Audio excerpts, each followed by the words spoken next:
सतगुरुदेव की जय। सर्वसंगत से प्रार्थना है, सत्संग प्रारंभ हो रहा है। कृपया सत्संग स्थल पर शांतिपूर्वक विराजमान होकर के श्रद्धा से सत्संग सुने। परमेश्वर की प्यारी आत्माओं से पुनर्निवेदन है,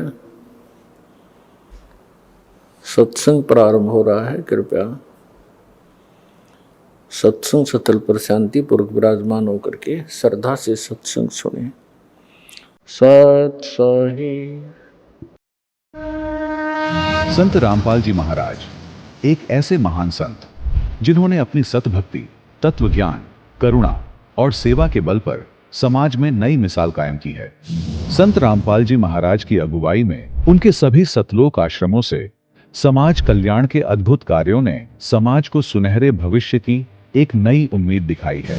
संत रामपाल जी महाराज से नाम दीक्षा लेने के बाद लाखों लोगों की लाइलाज बीमारियां जैसे कैंसर, एड्स आदि ठीक हुई। संत जी के ज्ञान से प्रेरित होकर उनके अनुयायियों ने लाखों यूनिट रक्तदान किया। संत जी ने लाखों बहन बेटियों का दहेज मुक्त विवाह करवाया।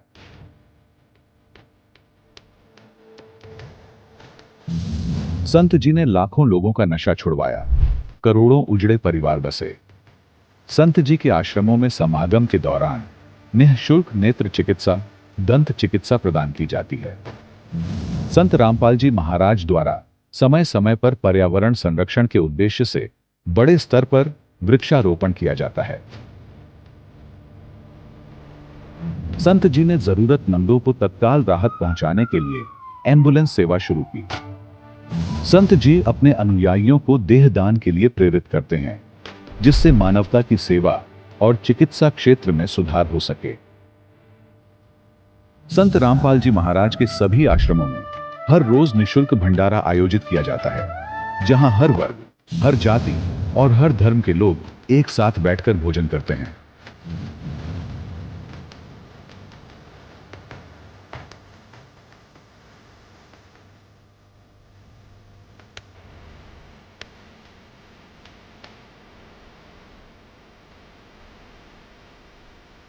संत रामपाल जी महाराज की अन्नपूर्णा मुहिम ने गरीब और बेसहारा लोगों के जीवन में एक नई ऊर्जा और उम्मीद को जन्म दिया है।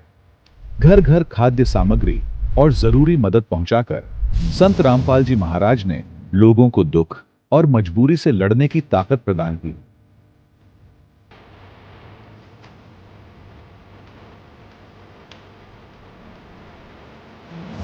संत रामपाल जी महाराज द्वारा गरीब लोगों के लिए घर बनवाने का अद्भुत कार्य एक ऐसी मिसाल कायम कर रहा है जो सदियों सदियों संत जी की उदारता और दया भावना के तौर पर जाना जाएगा।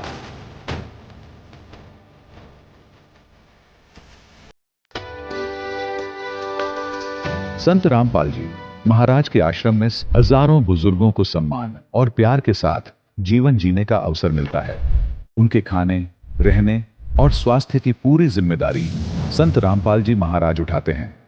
अनाथ बच्चों के लिए संत रामपाल जी महाराज के सभी आश्रम किसी वरदान से कम नहीं। यहां उन्हें शिक्षा, संस्कार और भविष्य के लिए बेहतर अवसर प्रदान किए जाते हैं। चाहे बाढ़ हो, भूकंप या महामारी, संत रामपाल जी महाराज और उनके अनुयायी हमेशा ही जरूरतमंदों के लिए सबसे आगे खड़े रहते हैं। कोविड महामारी के दौरान संत रामपाल जी महाराज के आश्रमों से करोड़ों लोगों के लिए भोजन, दवाइयां और जीवन रक्षक सामग्रियां उपलब्ध कराई गई। चाहे गरीब की मदद हो या किसी शोषित और पीड़ित वर्ग के हक और सम्मान की लड़ाई, संत रामपाल जी महाराज ने हमेशा ही उनकी दबी आवाज को सरकारों तक पहुंचाया है और उन्हें उचित न्याय दिलवाने में अहम भूमिका अदा की है। समाज में आध्यात्मिक और सामाजिक मूल्यों के प्रति जागरूकता लाने में संत रामपाल जी महाराज हर कदम पर मानवता के सच्चे सेवक साबित हुए हैं। संत रामपाल जी महाराज का जीवन हमें सिखाता है कि सच्ची सेवा वही है जो निस्वार्थ भाव से की जाए। आइए हम भी इस महान सेवा के कार्य में इस महान संत से जुड़ें और संत रामपाल जी महाराज से नाम दीक्षा लेकर अपने जीवन को धन्य बनाएं।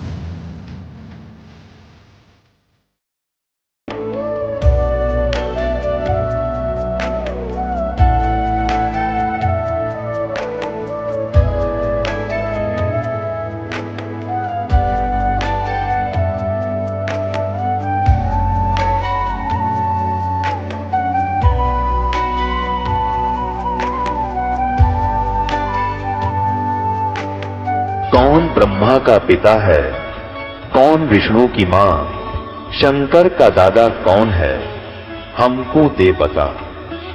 ये जानने के लिए कृपया सुनिए। जगत गुरु तत्वदर्शी संत रामपाल जी महाराज के अमृत वचन सर्व पवित्र धर्मों के पवित्र शास्त्रों के आधार पर। आज हम बात करेंगे उस पावन पर्व की जो मथुरा की पवित्र धरती पर जन्मे और वृंदावन की गलियों में माखन चोर कहलाए भगवान श्री कृष्ण के जन्म का उत्सव है, जन्माष्टमी। हर साल भाद्रपद मास के कृष्ण पक्ष की अष्टमी को यह पर्व देश भर में भक्ति और उल्लास के साथ मनाया जाता है। इस दिन भक्त व्रत रखते हैं, रात भर जागकर भजन कीर्तन में डूब जाते हैं, श्री कृष्ण की मूर्तियों का अभिषेक करते हैं और उनकी कृपा पाने की आस लगाते हैं। मगर क्या ये सारी धार्मिक रस्में सचमुच हमें श्री कृष्ण की कृपा दिलाती हैं? क्या ये सारी पूजा पाठ की प्रथाएं शास्त्रों में लिखी हैं या बस परंपरा का बोझ ढो रहे हैं हम? श्री कृष्ण को 16 कलाओं का स्वामी और गीता का उपदेशक मानकर भक्त उनकी पूजा करते हैं, उन्हें सर्वोच्च परमात्मा कहते हैं। लेकिन गीता के उपदेशों को गौर से देखें तो क्या श्री कृष्ण वाकई सर्वोच्च परमात्मा है या फिर श्रीमद् भागवत जैसे ग्रंथों में कोई और शक्ति का जिक्र है जो साधक को असली मोक्ष और पूर्ण लाभ दे सकती है? अगर ऐसा है तो वह शक्ति कौन है और वे कौन से मंत्र हैं जो हमें उस परम सत्य तक ले जा सकते हैं? तो दोस्तों, आज के इस खास एपिसोड में हम जन्माष्टमी के उन रहस्यों को खोलेंगे जिनके बारे में शायद ही कोई बात करता है। सवाल नंबर 1, जन्माष्टमी क्यों मनाई जाती है? क्या उपवास, मूर्ति पूजा, दही हंडी, भजन कीर्तन और झांकी जैसे अनुष्ठान शास्त्रों में प्रमाणित हैं? इनके पीछे का रहस्य और लाभ क्या है? भगवान श्री कृष्ण का जन्मोत्सव जो मथुरा की पवित्र भूमि पर हुआ और वृंदावन की गलियों में माखन चोरी की कहानियों से गूंजता है। हर साल भाद्रपद के कृष्ण पक्ष की अष्टमी को यह पर्व भक्तों के दिलों में भक्ति की लौ जलाता है। इस दिन लोग व्रत रखते हैं, मूर्तियों को स्नान कराते हैं, नए कपड़े पहनाते हैं, भोग लगाते हैं और रात भर भजन कीर्तन में डूबकर दही हांडी का तमाशा देखते हैं। मगर क्या ये सारी रस्में सचमुच शास्त्रों में लिखी हैं या हम बस परंपराओं के पीछे भाग रहे हैं? क्या ये दही हांडी और झांकियां हमें श्री कृष्ण की कृपा दिला सकती है या ये सिर्फ मनोरंजन का बहाना है? मान्यता है कि द्वापर युग में कंस के अत्याचारों से त्रस्त वासुदेव और देवकी की 8वीं संतान के रूप में श्री कृष्ण का जन्म हुआ, जिन्हें भगवान विष्णु का अवतार माना जाता है। श्रीमद् भागवत सुधा सागर के 10वें स्कंध अध्याय 3 में इसका जिक्र है। लेकिन सवाल यह है कि क्या ये सारी धार्मिक क्रियाएं, व्रत, मूर्ति पूजा, भजन कीर्तन शास्त्रों की कसौटी पर खरी उतरती हैं? गीता जी तो साफ कहती हैं कि मनमाना आचरण से न आध्यात्मिक लाभ मिलता है, न ही कोई स्थायी सांसारिक सुख। फिर हम हर साल ये सब क्यों करते हैं? क्या सिर्फ कुछ पलों की खुशी के लिए या सचमुच कोई गहरा लाभ छिपा है इन रस्मों में? गीता जी में व्रत रखने की मनाही है। देखिए गीता अध्याय 6 श्लोक 16 को, जिसमें कहा गया है कि न ज्यादा खाने वाले की तथा बिल्कुल न खाने वाले की भक्ति सफल नहीं होती। वहीं व्रत के विषय में अमर ग्रंथ साहिब में संत गरीबदास जी ने कहा है, गरीब प्रथम अन्न जल संयम राखे, योग युक्त सब सतगुरु भाखे। अर्थात अन्न तथा जल को सीमित खावे, न अधिक और न ही कम, यह शास्त्र अनुकूल भक्ति साधना है। साथ ही अमर ग्रंथ साहिब के पारख के अंग में लिखा है, तीर्थ व्रत करे जो प्राणी, तिनकी छूटत है नहीं खानी। ये 14 नौमी 12 व्रतम, जिनसे जम जोरा नहीं डरतम। कर एकादशी संजम सोई, करवा चौथ गदेरी होई। 8 साते करे कंदूरी, सो तो बने नीच घर सूरी। अपने आत्माओं कितनी गजब की बात की है, भगवान ने कमाल कर रखा है कि ये 14 नौमी 12 का कोई भी किसी प्रकार का व्रत है जो ये करते हो, इससे काल के दूत नहीं डरेंगे, तुम्हारी चोटी पकड़ कर ले जाएंगे। ये साधना ठीक नहीं। करें एकादशी संजम सोई, करवा चौथ गदेरी होई। होय होय। एकादशी का व्रत रखने वाले और करवा चौथ का व्रत रखने वाली बहन बेटियां कहते हैं ये अगले जन्म में गधी की योनि में जाएंगी। अब करवा चौथ की है बता, करवा चौथ, एक बहन कहती है करवा चौथ इसलिए कि पति की आयु लंबी हो। एक कह रही थी कि मैं उसी दिन करवा चौथ का व्रत रखी हुई थी और उसी दिन मेरे पति की मृत्यु होगी। इस करवा चौथ ने कति ढाल नहीं अड़ाई। और फिर सद्भक्ति ना करने से कहते हैं अगले जन्म में फिर पशु योनियों में जाऊंगी। आन धर्म जो मन बसे कोई करो नर नार, गरीबदास जिंदा कहे वो जासी यम द्वार। आन धर्म जो मन बसे, आन धर्म, धर्म में धार्मिक पूजाएं, एक परमेश्वर को छोड़कर जो और साधनाएं मन में बसाए बैठे हैं, चाहे कोई करो नर नार, स्त्री करो चाहे पुरुष करो। गरीबदास जी कह रहे हैं परमात्मा जिंदा रूप में धर्मदास जी को कह रहे हैं वो जागा काल के द्वार, यम द्वार, नरक में जाओगा। कहे जो करवा चौथ कहानी, तास गधेड़ी निश्चय जानी। अब करवा चौथ को जो कहानी सुनाते हैं ना, कई अनपढ़ माई रखा करती व्रत करवा चौथ का रखते हैं अभी, लेकिन हमारे भक्त नहीं रखते। और वो किसी ने बुला के न्यू कहा करती बेटी या कहानी पढ़ के सुनाइए करवा चौथ की। अब परमात्मा कहते हैं जो करवा चौथ का व्रत रखे वह भी गधी बने, और जो उसने कहानी सुनाओगी वह भी उसी कैटेगरी में होगी। इसके अलावा संत गरीबदास जी ने अमर ग्रंथ साहिब के सुमरण के अंग में कहा है, गरीब कोटिक तीर्थ व्रत करे, कोटि गज करे दान, कोटि अश्व बिपरौं दिए, मिटे न खैंचा तान। साथ ही व्रतों से होने वाली हानि का एक अन्य प्रमाण हम आपको हाथरस तुलसीदास द्वारा लिखित घट रामायण के पृष्ठ 242 से दिखाना चाहेंगे, जिसमें व्रत के बारे में बताते हुए लोमस ऋषि ने कहा है, सहस बरस एकादशी कीन्हा, अंत जन्म माखी कौलीन्हा, ऐसे बर्थ कीन्हा बहुतेरा, ता का सुनु बरतंत निबेरा, प्रथम एतवार को कीन्हा, ता से जन्म चील्ह कौलीन्हा, मंगल बहुविधि बरत रहाई, ता से जन्म सुवर कौपाई, अरु पुनि बरत तीज को कीन्हा, कूकर जन्म ताही से लीन्हा, अरु परदोस नेम से कीन्हा, खरकौ जन्म ताही से लीन्हा, बिति पात विधि से विधि कीन्हा, जन्म जाई बंदर कौलीन्हा, नौमी बरत अष्टमी कीन्हा, तासे जन्म मूस कौलीन्हा, अरु अनंत 14 पुनि कीन्हा, तासे जन्म ऊंट कौलीन्हा, और चतुर्थी बरत बखाना, तासे जन्म भैंस का जाना, और बरत करे झार बनाई। पुनि मुक्ति हमने नहीं पाई। इन वाणियों का अनुवाद भी पढ़ें, जिसमें स्पष्ट लिखा है कि 1000 वर्षों तक एकादशी का व्रत किया और अंत में मक्खी का जन्म लिया। इसी प्रकार अनेक बार अनेक व्रतों को किया, उनका तुम वृत्तांत सुनो। सर्वप्रथम इतवार यानी रविवार का व्रत किया, उससे चील्ह का जन्म मिला। मंगल का व्रत अनेक प्रकार के रूपों में रहा, उससे मुझे सुअर का शरीर मिला। उसके बाद तीज का व्रत किया, उसके कारण मैंने कुत्ते का जन्म प्राप्त किया। इसके बाद नियम से प्रदोष व्रत रखा, उसके कारण गधे का जन्म लिया। नौमी तथा अष्टमी का व्रत किया, उससे मुझे मूस यानी चूहे का जन्म मिला। इसके बाद अनंत 14 का व्रत किया, उससे मुझे ऊंट का जन्म मिला।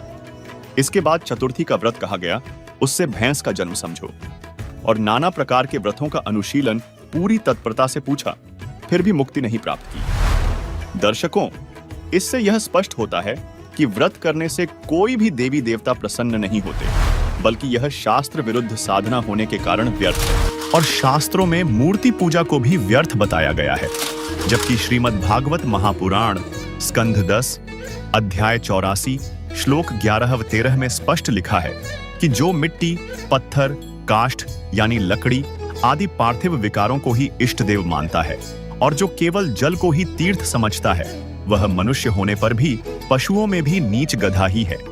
इसके अलावा संक्षिप्त गरुड़ पुराण धर्मकांड प्रेतकल्प अध्याय 38 पृष्ठ 565 में लिखा है, देवता कभी काष्ठ और पत्थर की शिला में नहीं रहते, फिर भी लोग मूर्तियों को स्नान कराते हैं, भोग लगाते हैं, मानो श्री कृष्ण भूखे बैठे हों। श्रीमद् भगवद गीता और अन्य शास्त्र साफ कहते हैं कि जो साधना वेदों और गीता के खिलाफ है, उसे छोड़ देना चाहिए।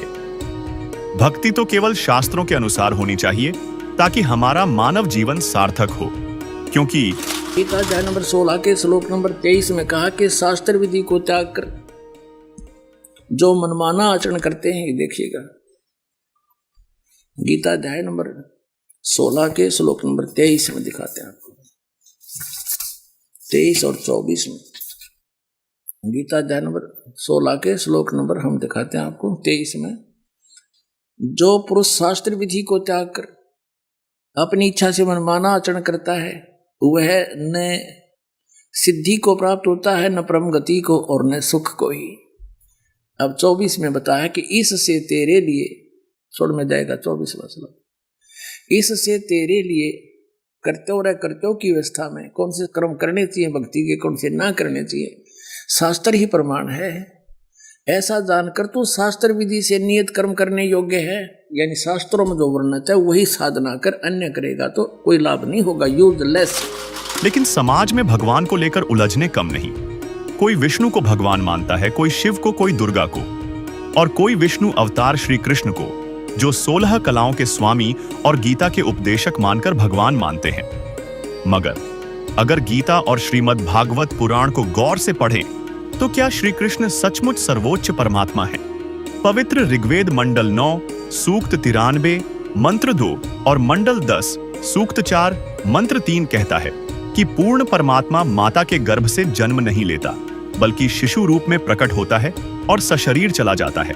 तो फिर श्री कृष्ण जो माता देवकी के गर्भ से जन्मे, क्या वास्तव में पूर्ण परमात्मा हो सकते हैं? अगर नहीं तो सवाल उठता है, असली परमात्मा कौन है और वह कौन सी भक्ति है जो हमें सच्चा मोक्ष और सुख दे सकती है? दोस्तों, इस स्पेशल एपिसोड में हम इन रहस्यों को और खोलेंगे। सवाल नंबर 2, जन्माष्टमी पर पूजा पाठ और अनुष्ठान करने से क्या श्री कृष्ण वास्तव में भक्तों के प्रारब्ध के दुखों को समाप्त कर सकते हैं? दोस्तों, जन्माष्टमी के इस पवित्र मौके पर लोग पूजा पाठ अनुष्ठानों में डूब जाते हैं, मानो सारे पाप धुल जाएंगे और दुखों का पहाड़ हट जाएगा। भक्तों का मानना है कि श्री कृष्ण जो विष्णु के पूर्ण अवतार कहलाते हैं, उनकी भक्ति से सारी तकलीफें छूमंतर हो जाएंगी। मगर क्या यह सचमुच इतना आसान है? क्या श्री कृष्ण वाकई अपने भक्तों के प्रारब्ध के पन्नों को पलट सकते हैं? क्या उनके पास वह ताकत है कि वे पापों का नाश कर दें और दुखों को जड़ से उखाड़ फेंकें? सच्चाई सुनने के लिए तैयार हो जाइए, क्योंकि यह आपके विश्वास को हिला सकती है। शास्त्रों की कसौटी पर देखें तो श्री कृष्ण न तो अपने पापों को मिटा सकते हैं, न ही अपने भक्तों के। जी हां, आपने सही सुना। गीता और अन्य ग्रंथों में साफ लिखा है कि प्रारब्ध को बदलने की शक्ति श्री कृष्ण के पास नहीं है। और सिर्फ श्री कृष्ण ही क्यों, स्वयं भगवान विष्णु भी अपने प्रारब्ध को नहीं मिटा सकते। दोस्तों, यह हम अपनी तरफ से नहीं बोल रहे, बल्कि यह पुराणों में लिखा है। स्वयं देखिए, श्रीमद् देवी भागवत स्कंध 4 अध्याय 13 श्लोक 27 से 29 और श्रीमद् देवी भागवत स्कंध 5 अध्याय 27 श्लोक 31 से 33 में स्पष्ट लिखा है कि आयु के समाप्त होने पर ब्रह्मा, विष्णु, महेश की भी मृत्यु होती है, यानी ये स्वयं जन्म मृत्यु में है। साथ ही श्रीमद् देवी भागवत के 3 स्कंध के पृष्ठ 138 में श्री विष्णु जी और भगवान शंकर अपनी माता दुर्गा की स्तुति करते हुए कहते हैं, देखिए। श्रीमद् देवी भागवत 3 स्कंद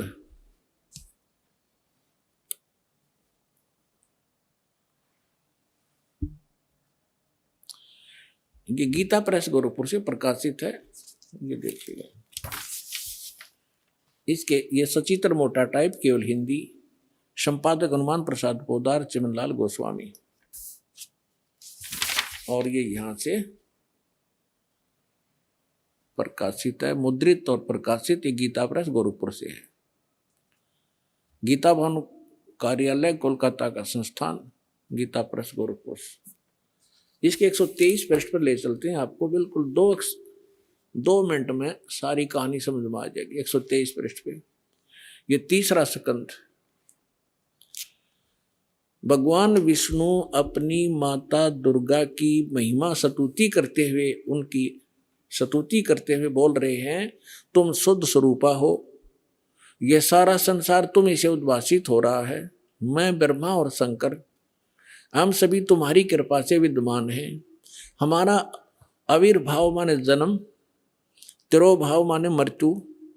हमारा तो जन्म और मृत्यु हुआ करता है, केवल तुम ही नित्य हो, जगत जननी हो, प्रकृति और सनातनी देवी हो। ये प्रकृति शब्द याद रखना कि दुर्गा को प्रकृति भी कहते हैं। जिस समय दास आपको श्रीमद् भगवत गीता में यह सिद्ध करेगा कि ब्रह्मा विष्णु महेश की उत्पत्ति दुर्गा से हुई है और गीता में वर्णित है, उस समय प्रकृति शब्द आपका काम आओगा कि प्रकृति दुर्गा को कहते हैं। गीता के अंदर 2 प्रकृति बताई है, एक तो जड़ जैसे ये अग्नि वायु हवा आदि, और एक चेतन ये दुर्गा प्रकृति है। तो इसलिए कहते हैं आप ही प्रकृति हो। और फिर भगवान शंकर क्या कहते हैं देखिएगा, भगवान शंकर बोले, देवी यदि महाभाग विष्णु तुम्ही से प्रकट हुए हैं, उनके बाद उत्पन्न होने वाले ब्रह्मा भी तुम्हारे बालक हुए, फिर मैं तमोगुणी लीला करने वाला, क्या मैं तमोगुणी लीला करने वाला शंकर क्या तुम्हारी संतान नहीं हुआ? अर्थात मुझे भी उत्पन्न करने वाली तुम ही हो शिवे, संपूर्ण संसार की सृष्टि करने में तुम बड़ी चतुर हो। इस संसार की सृष्टि, स्थिति और संहार में तुम्हारे गुण सदा समर्थ हैं। उन्हीं तीनों गुणों से उत्पन्न हम ब्रह्मा विष्णु एवं शंकर नियमानुसार कार्य में तत्पर रहते हैं। अपने आत्माओं, इस पवित्र पुराण के चंद पंक्तियों ने 4-5 कंसेप्ट क्लियर कर दिए। नंबर 1, ब्रह्मा विष्णु महेश की जन्म मृत्यु होती है, ये अविनाशी नहीं है। दूसरा ये कर दिया कि दुर्गा प्रकृति को कहते हैं। तीसरा ये हो गया कि प्रकृति दुर्गा इनकी माँ है। और चौथा ये हो गया कि रजगुण ब्रह्मा है, सतगुण विष्णु, तमगुण शिव जी। और 5वां ये हो गया कि ये भगवान केवल वर्क डन दे सकते हैं, जैसा जिसका कर्म है इसमें ये कोई परिवर्तन नहीं कर सकते। ये इससे सिद्ध हो गया। तो फिर यह सवाल उठता है, अगर श्री कृष्ण और विष्णु भी पापों और दुखों से मुक्ति नहीं दे सकते, तो वह कौन है जो यह कर सकता है? क्या हम गलत भगवान की चौखट पर माथा टेक रहे हैं? दोस्तों, इस स्पेशल एपिसोड में हम इस रहस्य को और खोलेंगे। हम जानेंगे कि असली शक्ति किसके पास है और वह कौन सी साधना है जो हमें पापों और दुखों से सच्ची मुक्ति दिला सकती है। बने रहिए, क्योंकि जवाब आपके सोच से कहीं ज्यादा चौंकाने वाले हैं। सवाल नंबर 3, गीता अध्याय 11 श्लोक 32 में श्री कृष्ण ने खुद को बढ़ा हुआ काल क्यों कहा? यह काल कौन है और गीता का वास्तविक ज्ञानदाता कौन है? देश दुनिया में पवित्र गीता को मानने वाले लोग बड़ी तादाद में हैं, जिनका मानना है कि पवित्र गीता का ज्ञान श्री कृष्ण ने दिया।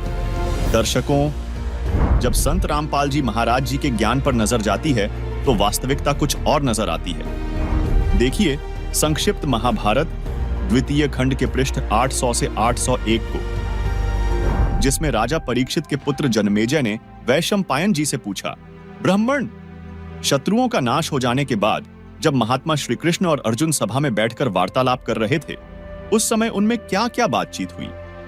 वैशंपायन जी ने कहा, राजन, श्री कृष्ण के सहित अर्जुन ने जब अपने राज्य पर पूरा अधिकार प्राप्त कर लिया तो वे दिव्य सभा भवन में आनंद के साथ रहने लगे। एक दिन स्वजनों से घिरे हुए वे दोनों मित्र स्वेच्छा से घूमते घूमते सभा मंडप के ऐसे भाग में पहुंचे जो स्वर्ग के समान सुंदर था। पांडुनंदन अर्जुन श्री कृष्ण के साथ रहकर बहुत प्रसन्न थे। उन्होंने एक बार उस रमणीय सभा की ओर दृष्टि डालकर भगवान से यह वचन कहा, देवकी नंदन, जब युद्ध का अवसर उपस्थित था उस समय मुझे आपके महात्म्य का ज्ञान और ईश्वरीय स्वरूप का दर्शन हुआ था, किंतु केशव, आपने स्नेहवश पहले मुझे जो ज्ञान का उपदेश किया था वह सब इस समय बुद्धि के दोष से भूल गया है। उन विषयों को सुनने के लिए बारंबार मेरे मन में उत्कंठा होती है। इधर आप जल्दी ही द्वारका जाने वाले हैं, अतः पुनः वह सब विषय मुझे सुना दीजिए। वैशंपायन जी कहते हैं, अर्जुन के ऐसा कहने पर वक्ताओं में श्रेष्ठ महातेजस्वी भगवान श्री कृष्ण ने उन्हें गले से लगाकर इस प्रकार उत्तर दिया। श्री कृष्ण बोले, अर्जुन, उस समय मैंने तुम्हें अत्यंत गोपनीय विषय का श्रवण कराया था, अपने स्वरूप भूत धर्म सनातन पुरुषोत्तम तत्व का परिचय दिया था और नित्य लोकों का भी वर्णन किया था, किंतु तुमने जो अपनी नासमझी के कारण उस उपदेश को याद नहीं रखा, यह जानकर मुझे बड़ा खेद हुआ है। उन बातों का अब पूरा पूरा स्मरण होना संभव नहीं जान पड़ता। पांडुनंदन, निश्चय ही तुम बड़े श्रद्धाहीन हो, तुम्हारी बुद्धि अच्छी नहीं जान पड़ती। अब मेरे लिए उस उपदेश को ज्यों का त्यों दोहरा देना कठिन है, क्योंकि उस समय योगयुक्त होकर मैंने परमात्म तत्व का वर्णन किया था। दर्शकों, इससे तो स्पष्ट हो जाता है कि श्रीमद् भगवद गीता का ज्ञान श्री कृष्ण जी को तो याद भी नहीं है। गीता के तो वक्ता भी थे श्री कृष्ण जी, तो अर्जुन को तो धमका रहे हैं कि तूने याद क्यों नहीं रखा, तू बुद्धिहीन है। दर्शकों, अब यहाँ एक बहुत संशय बन जाता है कि वक्ता को याद नहीं और श्रोता से उम्मीद की जाए कि उसको कितना याद रह सकता है, तो यह बहुत गहरा राज है। आइए आगे देखते हैं इसी महाभारत के इस लेख में, जो श्री कृष्ण जी के स्तर का आध्यात्मिक ज्ञान है। महाभारत ग्रंथ में ही श्री कृष्ण जी ने अर्जुन को अपने होश हवास में सुनाया है। पढ़िए महाभारत का यह लेख, जिसमें श्री कृष्ण ने अर्जुन को बताया कि एक दिन की बात है, एक दुर्धर्ष ब्राह्मण ब्रह्मलोक से उतरकर मेरे यहाँ आए। मैंने उनकी विधिवत पूजा की और मोक्ष धर्म के विषय में प्रश्न किया। मेरे प्रश्न का उन्होंने बड़े अच्छे ढंग से उत्तर दिया, वही मैं तुम्हें बतला रहा हूँ। कोई अन्यथा विचार न करके इसे ध्यान देकर सुनो। ब्राह्मण ने कहा, मधुसूदन, तुमने सब प्राणियों पर कृपा करके उनके मोह का नाश करने के लिए जो यह मोक्ष धर्म से संबंध रखने वाला प्रश्न किया है, उसका मैं यथावत उत्तर दे रहा हूँ। सावधान होकर मेरी बात को श्रवण करो। प्राचीन समय में काश्यप नाम के एक धर्मात्मा और तपस्वी ब्राह्मण किसी सिद्ध ब्रह्मर्षि के पास गए, जो धर्म के विषय में शास्त्र के संपूर्ण रहस्यों को जानने वाले, भूत और भविष्य के ज्ञान विज्ञान में प्रवीण, लोक तत्व के ज्ञान में कुशल, सुख दुख के रहस्य को समझने वाले, जन्म मृत्यु के तत्वज्ञ, पाप पुण्य के ज्ञाता और ऊंच नीच प्राणियों को कर्मानुसार प्राप्त होने वाली गति के प्रत्यक्ष दृष्टा थे। वे मुक्त की भांति विचरने वाले, सिद्ध, शांत चित्त, जितेंद्रिय, ब्रह्मतेज से देदीप्यमान, सर्वत्र जा सकने वाले और अंतर्धान होने की विद्या को जानने वाले थे। अदृश्य रहने वाले चक्रधारी सिद्धों के साथ विचरते, बातचीत करते और उन्हीं के साथ एकांत में बैठते थे। जैसे वायु कहीं आसक्त न होकर सर्वत्र प्रवाहित होती है, उसी प्रकार वे स्वच्छंदता पूर्वक अनासक्त भाव से सर्वत्र विचरा करते थे। महर्षि काश्यप उनकी उपर्युक्त महिमा सुनकर ही उनके पास गए थे। निकट जाकर उन मेधावी, तपस्वी, धर्माभिलाषी और एकाग्रचित्त महर्षि ने न्यायानुसार उन सिद्ध महात्मा के चरणों में प्रणाम किया। वे ब्राह्मणों में श्रेष्ठ और बड़े अद्भुत संत थे। उनमें सब प्रकार की योग्यता थी। वे शास्त्र के ज्ञाता और सच्चरित्र थे। उनका दर्शन करके काश्यप को बड़ा विस्मय हुआ। वे उन्हें गुरु मानकर उनकी सेवा में लग गए और अपनी विशेष शुश्रूषा, गुरु भक्ति तथा श्रद्धा भाव के द्वारा उन्होंने उन सिद्ध महात्मा को संतुष्ट कर लिया। जनार्दन, अपने शिष्य काश्यप के ऊपर प्रसन्न होकर उन सिद्ध महर्षि ने परासिद्धि के संबंध में विचार करके जो उपदेश किया उसे बताता हूं, सुनो। सिद्ध ने कहा, तात काश्यप, मनुष्य नाना प्रकार के शुभ कर्मों का अनुष्ठान करके केवल पुण्य के संयोग से इस लोक में उत्तम फल और देवलोक में स्थान प्राप्त करते हैं। जीव को कहीं भी अत्यंत सुख नहीं मिलता। किसी भी लोक में वह सदा नहीं रहने पाता। तपस्या आदि के द्वारा कितने ही कष्ट सहकर बड़े से बड़े स्थान को क्यों न प्राप्त किया जाए, वहां से भी बार बार नीचे आना ही पड़ता है। मैंने काम क्रोध से युक्त और तृष्णा से मोहित होकर अनेकों बार पाप किए हैं और उनके फलस्वरूप घोर कष्ट देने वाली अशुभ गतियों को भोगा है। बार बार जन्म और बार बार मृत्यु का क्लेश उठाया है। तरह तरह के पदार्थ भोजन किए और अनेकों स्तनों का दूध पिया है। बहुत से पिता और भांति भांति की माताएं देखी हैं। विचित्र विचित्र सुख दुखों का अनुभव किया है। कितनी ही बार मुझसे प्रियजनों का वियोग और अप्रिय मनुष्यों का संयोग हुआ है। जिस धन को मैंने बहुत कष्ट सहकर कमाया था, वह मेरे देखते देखते नष्ट हो गया है। राजा और स्वजनों की ओर से मुझे कई बार बड़े बड़े कष्ट और अपमान उठाने पड़े हैं। अत्यंत दुस्सह शारीरिक और मानसिक वेदनाएं सहनी पड़ी हैं। मैंने अनेकों बार घोर अपमान, प्राणांत दंड और कड़ी कैद की सजाएं भोगी हैं। नरक में पड़कर यमलोक की यातनाएं सही हैं। इस लोक में जन्म लेकर बारंबार बुढ़ापा, रोग और राग द्वेष आदि द्वंद्वों के दुखों का अनुभव किया है। इस प्रकार बारंबार क्लेश उठाने से एक दिन मेरे मन में बड़ा संताप हुआ और मैंने दुखों से घबराकर परमात्मा की शरण ली तथा समस्त लोक व्यवहार का परित्याग कर दिया। इस तरह अनुभव के पश्चात मैंने इस मार्ग का आश्रय लिया है और अब परमात्मा की कृपा से मुझे यह उत्तम सिद्धि प्राप्त हुई है। अब मैं पुनः इस संसार में नहीं आऊंगा। जब तक यह सृष्टि कायम रहेगी और जब तक मेरी मुक्ति नहीं हो जाएगी, तब तक मैं अपनी और दूसरे प्राणियों की शुभ गति का अवलोकन करूंगा। द्विज श्रेष्ठ, इस प्रकार मुझे यह उत्तम सिद्धि मिली है। इसके बाद मैं उत्तम से उत्तम सतलोक में जाऊंगा और क्रमशः अव्यक्त ब्रह्मपद मोक्ष को प्राप्त कर लूंगा। इसमें तुम्हें तनिक भी संदेह नहीं करना चाहिए। अब मुझे मृत्यु लोक में नहीं आना पड़ेगा। महामते, मैं तुम्हारे ऊपर बहुत प्रसन्न हूं। बोलो, तुम्हारा कौन सा प्रिय कार्य करूं? तुम जिस इच्छा से मेरे पास आए हो, उसके पूर्ण होने का यह समय आ गया है। तुम्हारे आने का उद्देश्य क्या है, इसे मैं जानता हूं और शीघ्र ही यहां से जाने वाला हूं। इसीलिए स्वयं तुम्हें प्रश्न करने के लिए प्रेरित कर रहा हूं। विद्वन, तुम्हारे उत्तम आचरण से मुझे बड़ा संतोष है। तुम अपने कल्याण की बात पूछो, मैं तुम्हारे अभीष्ट प्रश्न का उत्तर दूंगा। काश्यप, मैं तुम्हारी बुद्धि की सराहना करता और उसे बहुत आदर देता हूं। तुमने मुझे पहचान लिया है, इसी से कह रहा हूं कि तुम बड़े बुद्धिमान हो। दर्शकों, महाभारत के इस प्रकरण से स्पष्ट हो रहा है कि श्री कृष्ण जी तो स्वयं जिज्ञासु हैं। यदि इनको ज्ञान होता तो दुर्धर्ष ब्राह्मण से क्यों पूछते? दर्शकों, अब सवाल खड़ा हो जाता है कि गीता में जो ज्ञान बोला गया है और जो अब आपने श्री कृष्ण जी द्वारा अर्जुन को बताया, एक सिद्ध पुरुष की घटना, इनके अपने स्तर का ज्ञान है। ये ज्ञान गीता वाले ज्ञान से बिल्कुल मेल नहीं खाता है। अब सवाल खड़ा होता है कि फिर ये गीता का ज्ञान बोला किसने? दर्शकों, यदि गीता अध्याय 11 के श्लोक 21 तथा 28 से 32 तक को देखते हैं तो बात कुछ और ही नजर आती है। आइए इनको पढ़ते हैं। इनको पढ़ने से तो लगता है कि यह किसी आदमखोर शैतान का बोला ज्ञान है, श्री कृष्ण जी का नहीं। श्री कृष्ण आदमखोर नहीं थे। वे तो डटकर गायों का दूध पिया करते थे और छक्कर मक्खन खाते थे।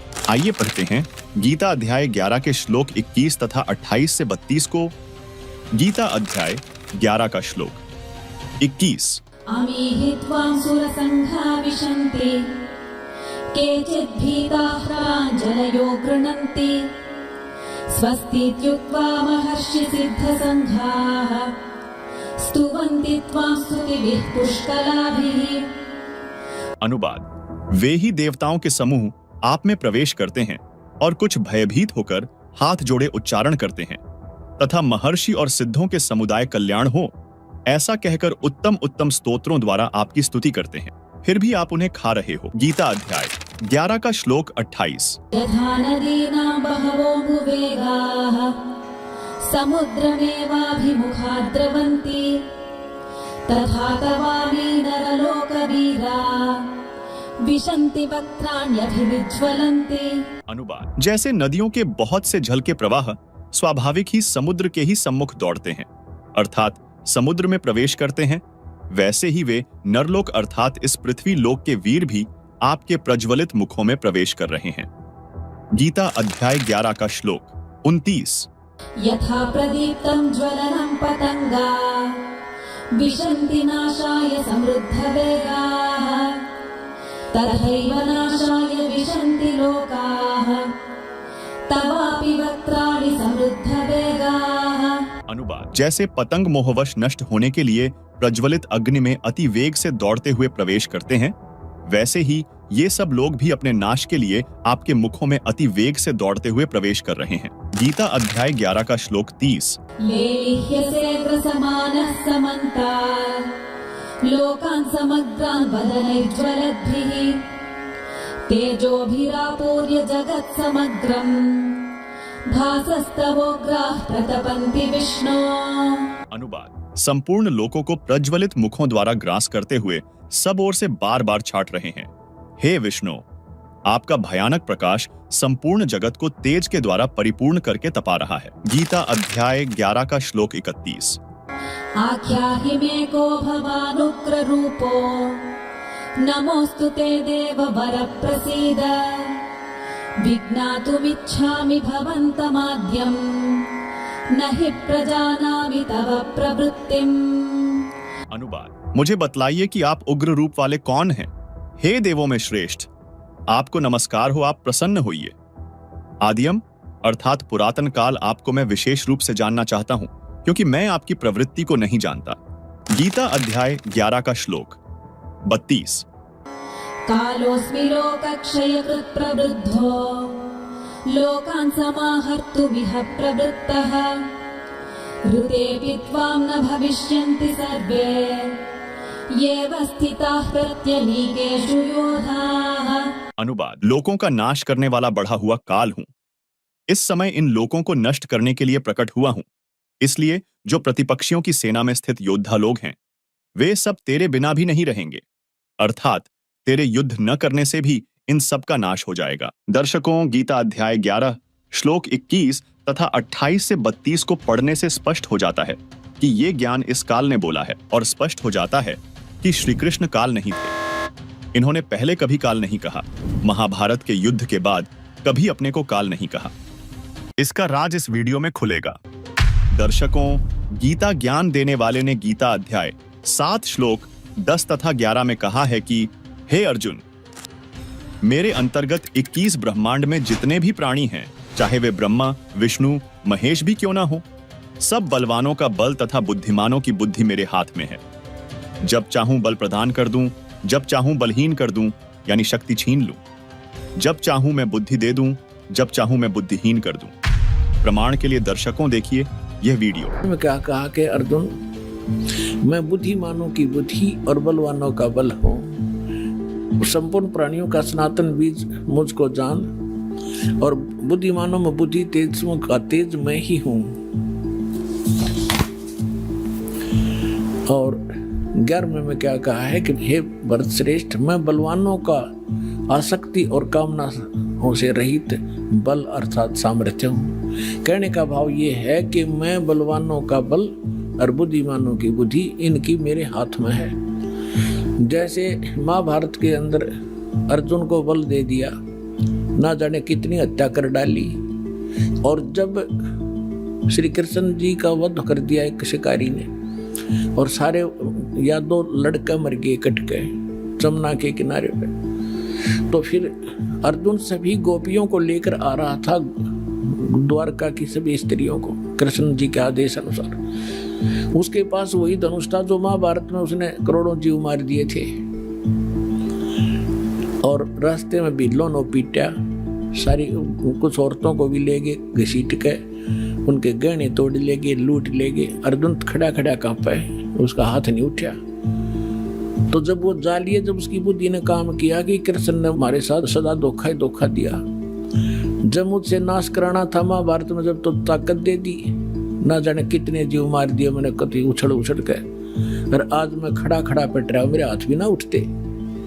तो यहाँ परमात्मा कहता है तुमने नंबर गलत मिला रखा है, तुम श्री कृष्ण को दोष दे रहे हो। श्री कृष्ण दोष ये नहीं था, ये काल है सारा जड़, इस बीमारी की जड़ ये काल है, ये करवा रहे। ये खुद कहता है बुद्धिमानों की बुद्धि और बलवानों का बल मैं हूं। श्री रामचंद्र जी की सीता उठी विष्णु जी की, अब उसने खुद नहीं मालूम सीता ने कौन ठा ले गया, बुद्धि ऑफ कर दी।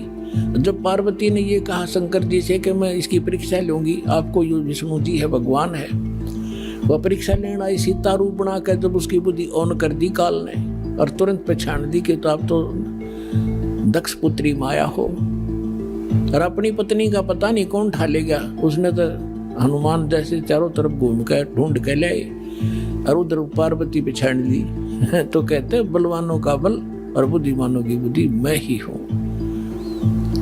अब ये है निष्कर्ष इस गीता जी के ज्ञान का। ये मारा करते सट्टे गीता जी का सार, तू क्या लाया था, तू अजन्मा है, जीव तो मरता ही नहीं, बस ये सार है, खाक सार था ये।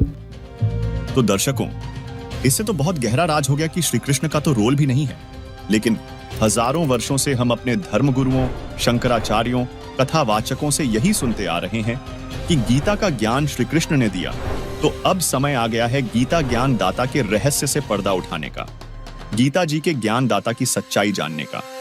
दर्शकों, श्री कृष्ण को गीता ज्ञान दाता मानना हिंदू धर्म को मानने वाले लोगों की गलती नहीं है, बल्कि यह उनके गुरुओं की गलती है, जिन्होंने गीता को सही से न समझकर पूरे हिंदू समाज में प्रचारित कर दिया कि श्री कृष्ण ही गीता ज्ञानदाता है। सुनिए गीता ज्ञानदाता के विषय में चारों मठों के शंकराचार्यों के विचार। श्रीमद् भगवत गीता का ज्ञान किसने बोला? ये भगवान श्री कृष्ण ने अर्जुन को सुनाया। तो शंकराचार्य जी, श्रीमद् भगवत गीता का ज्ञान किसने बोला है? भगवान श्री कृष्णचंद्र जी का अर्जुन के प्रति उपदेश है। इसीलिए भगवत गीता के प्रत्येक अध्याय के अंत में जब उसका परिचय पुष्पिका के माध्यम से दिया जाता है तब श्री कृष्ण अर्जुन संवाद कहा जाता है। श्रीमद् भागवत गीता का ज्ञान किसने बोला? भगवान श्री कृष्ण। श्रीमद् भगवत गीता का ज्ञान किसने बोला? भगवान श्री कृष्ण ने। सुना आपने चारों मठों के शंकराचार्यों को, जिनका जिम्मा पूरे हिंदू समाज को सही मार्गदर्शन करना था, लेकिन उन्होंने भी हिंदू समाज को बिना सिर पैर का ज्ञान देकर गुमराह कर दिया और श्री कृष्ण को ही गीता ज्ञान दाता बता रहे हैं, जिसके विषय में हम आगे प्रमाण सहित जानेंगे कि वास्तविकता क्या है। उससे पहले हम यह जान लेते हैं अपने आप को गीता मनीषी कहने वाले ज्ञानानंद जी के अनुसार गीता का ज्ञान किसने दिया। सुनिए। महाराज जी, श्रीमद् भगवत गीता जी का ज्ञान किसने बोला? गीता का ज्ञान तो इसमें कोई किसी भी तरह का है ही नहीं विचार। केवल भगवान श्री कृष्ण गीता के उपदेष्टा हैं, गीता के वक्ता हैं। दर्शकों, इतना ही नहीं, अंतरराष्ट्रीय कृष्ण भावनामृत संघ यानी इस्कॉन को आज कौन नहीं जानता, जिनके द्वारा आज पूरी दुनिया में सैकड़ों कृष्ण मंदिर स्थापित किए जा चुके हैं। उनका मानना भी यही है कि श्री कृष्ण ने ही गीता का ज्ञान अर्जुन को दिया। सुनिए इस्कॉन प्रमुख महामंत दास जी के विचार। प्रभु जी, यहाँ एक चीज और जानना चाहेंगे कि श्रीमद् भगवत गीता जी का क्या जो ज्ञान है वो किसने बोला है? गीता से गीता कर्तव्य के मन शास्त्र विस्तर। गीता तो सुंदर गीता भगवान श्री कृष्ण पद्मनाभ के मुंह से निकली हुई वाणी। धर्म क्षेत्र कुरुक्षेत्र में जब ये महाभारत का युद्ध हो रहा था तो भगवान चाहते थे कि ये युद्ध न हो, उसके लिए उन्होंने बहुत मंत्रणा की, लेकिन जब युद्ध असंभावी हो गया तो अर्जुन ने कहा सेनयोर मध्य रथम स्थापय में उचित है। हे अच्युत, दोनों सेनाओं के मध्य में इस रथ को ले चलो। जब उन्होंने देखा कि हमारे इष्ट मित्र, हमारे जो पूज्य हैं द्रोणाचार्य, कृपाचार्य और भीष्म पितामह इत्यादि रणांगण में खड़े हुए हैं, तो उन्होंने कहा कि नहीं नहीं, मैं युद्ध नहीं कर सकता। भिक्षार्चन करके मैं अपने जीवन का निर्वहन कर लूंगा, लेकिन मैं इन जो पूज्य व्यक्ति हैं उनका इस रणांगण में, इस रण के मैदान में मैं उनके ऊपर अस्त्र नहीं चला सकता। तब भगवान ने भगवत गीता का प्रवचन किया। दर्शकों, जब शंकराचार्य, गीता मनीषी, कथावाचक आदि को सुनकर तो आप यही कहेंगे कि इसमें गलत क्या है। हम तो शुरू से यही सुनते आ रहे हैं कि गीता का ज्ञान श्री कृष्ण ने दिया, जिसके लिए आपको पूरा वीडियो देखना अति आवश्यक है, तभी आप निष्कर्ष तक पहुंच सकते हैं।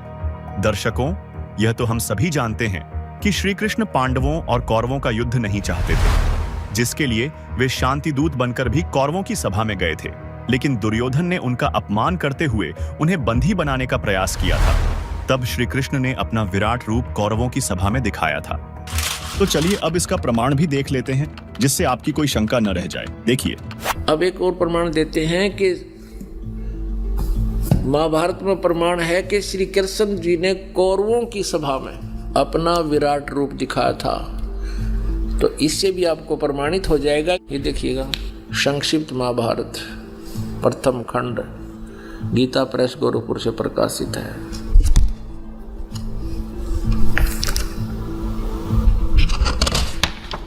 इसके वही संपादक हैं जयदयाल गोविंद का, अनुवादक भी, संशोधक और संपादक, और गीता प्रेस गोरखपुर से प्रकाशित है। ये देखिएगा, गीता प्रेस गोरखपुर से प्रकाशित है और मुद्रित है। इसके पृष्ठ नंबर 500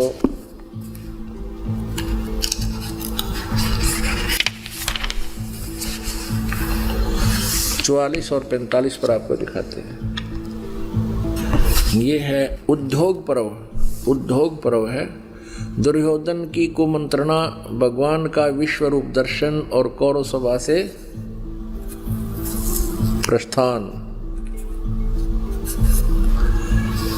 ये 543 पृष्ठ से हम प्रारंभ करते हैं। यहाँ से दुर्योधन की कुमंत्रणा, भगवान का विश्व रूप दर्शन यानी विराट रूप दिखाना और कौरवों की सभा से प्रस्थान। ठीक है, हम अपने काम की चीज़ पढ़ेंगे, ज़्यादा अक्षर पढ़ना तो घर पे आपके अवश्य रखे होंगे। ये 544 पे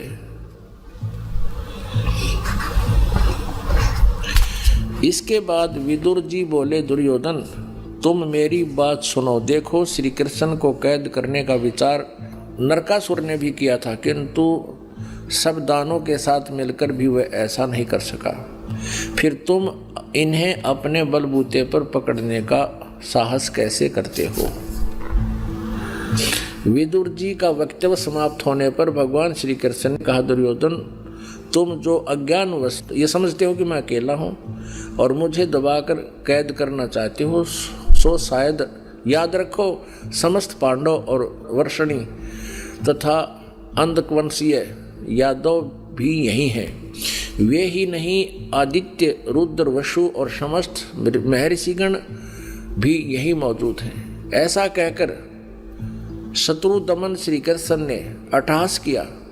तब तुरंत ही उनके सब अंगों से बिजली सी कांति वाले अंगुष्ठा आकार सब देवता दिखाई देने लगे। उनके ललाट देश में ब्रह्मा, वक्षस्थल में रुद्र, भुजाओं में लोकपाल और मुख में अग्निदेव थे। आदित्य, शाद्य, वसु, अश्विनी कुमार आदि ये सब उनके शरीर से अभिन्न जान पड़ते थे। श्री कृष्ण के इस भयंकर रूप को देखकर सब राजाओं ने भयभीत होकर नेत्र मूंद लिए। केवल द्रोणाचार्य, भीष्म, विदुर, संजय और ऋषि लोग ही उसका दर्शन कर सके, क्योंकि भगवान ने उन्हें दिव्य दृष्टि दे दी थी। पुण्यात्माओं, अभी तक आप जिससे भी बात करते हो कि गीता जी का ज्ञान किसने बोला, तुरंत कह देते हैं, तपाक से कह देते हैं श्री कृष्ण जी ने बोला। इसमें कोई दो राय नहीं है। ये बिल्कुल अज्ञानी है, इनको क्या इनका पता नहीं किसी चीज का। तो अभी आपने सुना, श्री कृष्ण ने अपना विराट रूप तो पहले ही कौरवों की सभा में दिखा दिया था, जिसे हिंदू धर्म के पंडितजन भी मानते हैं। तो फिर गीता ज्ञान देते समय अर्जुन ने जो विराट रूप देखा था वह कौन था? दर्शकों, गीता अध्याय 11 श्लोक 31 में गीता ज्ञानदाता से अर्जुन कहता है, मुझे बतलाइए कि आप उग्र रूप वाले कौन हैं? जबकि हम सभी जानते हैं कि प्रथम तो मामा बुआ के बच्चे होने के नाते श्री कृष्ण और अर्जुन रिश्ते में भाई थे। दूसरा, श्री कृष्ण की बहन सुभद्रा का विवाह अर्जुन के साथ हुआ था, तो आपस में दोनों जीजा साला थे। तीसरा, दोनों आपस में मित्र थे। तथा चौथा, श्री कृष्ण पांडवों के आध्यात्मिक गुरु भी थे। तो क्या एक रिश्तेदार दूसरे रिश्तेदार से यह प्रश्न कर सकता है कि आप कौन हो? क्या एक शिष्य अपने गुरु से कह सकता है कि आप कौन हो? जो कि बड़ा विचारणीय प्रश्न खड़ा करता है। इसके साथ ही गीता अध्याय 11 श्लोक 45 व 46 में अर्जुन कहता है कि आपका यह उग्र रूप देखकर मेरा मन भय से अति व्याकुल भी हो रहा है, इसलिए आप अपने चतुर्भुज विष्णु रूप को ही मुझे दिखलाइए। हे सहस्रबाहो, आप उसी चतुर्भुज रूप से प्रकट होइए। जिसके बाद गीता ज्ञानदाता ने अर्जुन को अपना चतुर्भुज रूप दिखाया तथा गीता अध्याय 11 श्लोक 52 व 53 में कहा है कि मेरा जो चतुर्भुज रूप देखा है, इसके दर्शन बड़े ही दुर्लभ हैं। देवता भी सदा इस रूप के दर्शन की आकांक्षा करते रहते हैं। लेकिन जिस प्रकार तुमने मुझको चतुर्भुज रूप में देखा है, इस प्रकार मैं न वेदों से, न तप से, न दान से और न यज्ञ से ही देखा जा सकता हूं। अब यहां जरा विचार करो, यदि गीता ज्ञानदाता श्री कृष्ण यानी अर्जुन के मित्र थे, तो अर्जुन अपने मित्र से इतना भयभीत क्यों हो गया?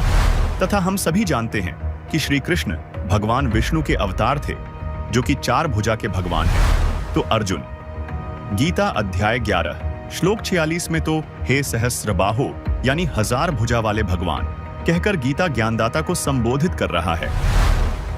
तथा यदि हम यह मान भी लें कि गीता ज्ञानदाता श्री कृष्ण ही थे, तो फिर श्री कृष्ण ने गीता अध्याय 11 श्लोक 52 व 53 में यह क्यों कहा कि अर्जुन, तुमने मेरा जो चतुर्भुज रूप देखा है, इसके दर्शन बड़े ही दुर्लभ हैं। मेरे इस चतुर्भुज रूप को न वेदों से, न तप से, न दान से और न यज्ञ से ही देखा जा सकता है। जबकि हम सभी जानते हैं कि श्री कृष्ण ने अपना विराट रूप यानी चतुर्भुज रूप तो कौरवों की सभा में पहले ही दिखा दिया था।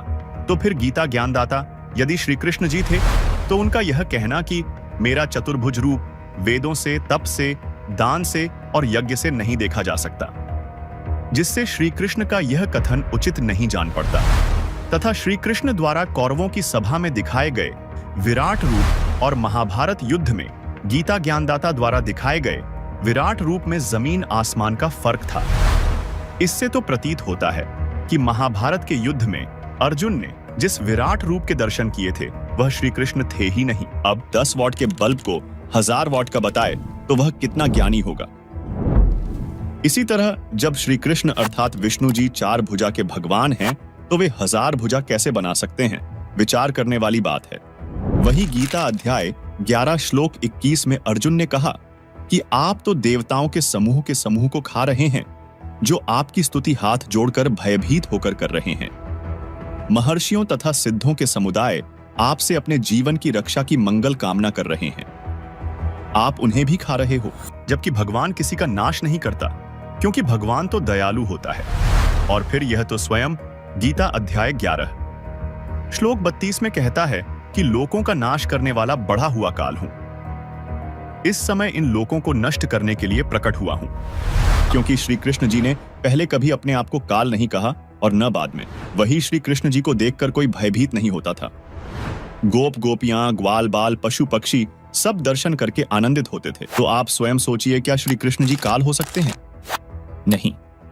इससे भी स्पष्ट होता है कि गीता ज्ञानदाता काल है, जिसने श्री कृष्ण जी के शरीर में प्रवेश करके गीता शास्त्र का ज्ञान दिया। चलिए आपको और स्पष्ट करते हैं। विचारणीय विषय है कि श्री कृष्ण तो अर्जुन के साथ पहले से मौजूद थे, तो गीता अध्याय 11 श्लोक 32 में यह कहना कि मैं अभी प्रावृत्त यानी प्रकट हुआ हूं, यह उचित नहीं। दूसरा गीता अध्याय 11 श्लोक 47-48 इसमें श्री कृष्ण का यह कहना कि हे अर्जुन, अनुग्रह पूर्वक मैंने अपनी योग शक्ति के प्रभाव से अपना परम तेजोमय, सबका आदि और सीमा रहित विराट रूप तुझको दिखलाया है, जिसे तेरे अतिरिक्त दूसरे किसी ने पहले नहीं देखा था।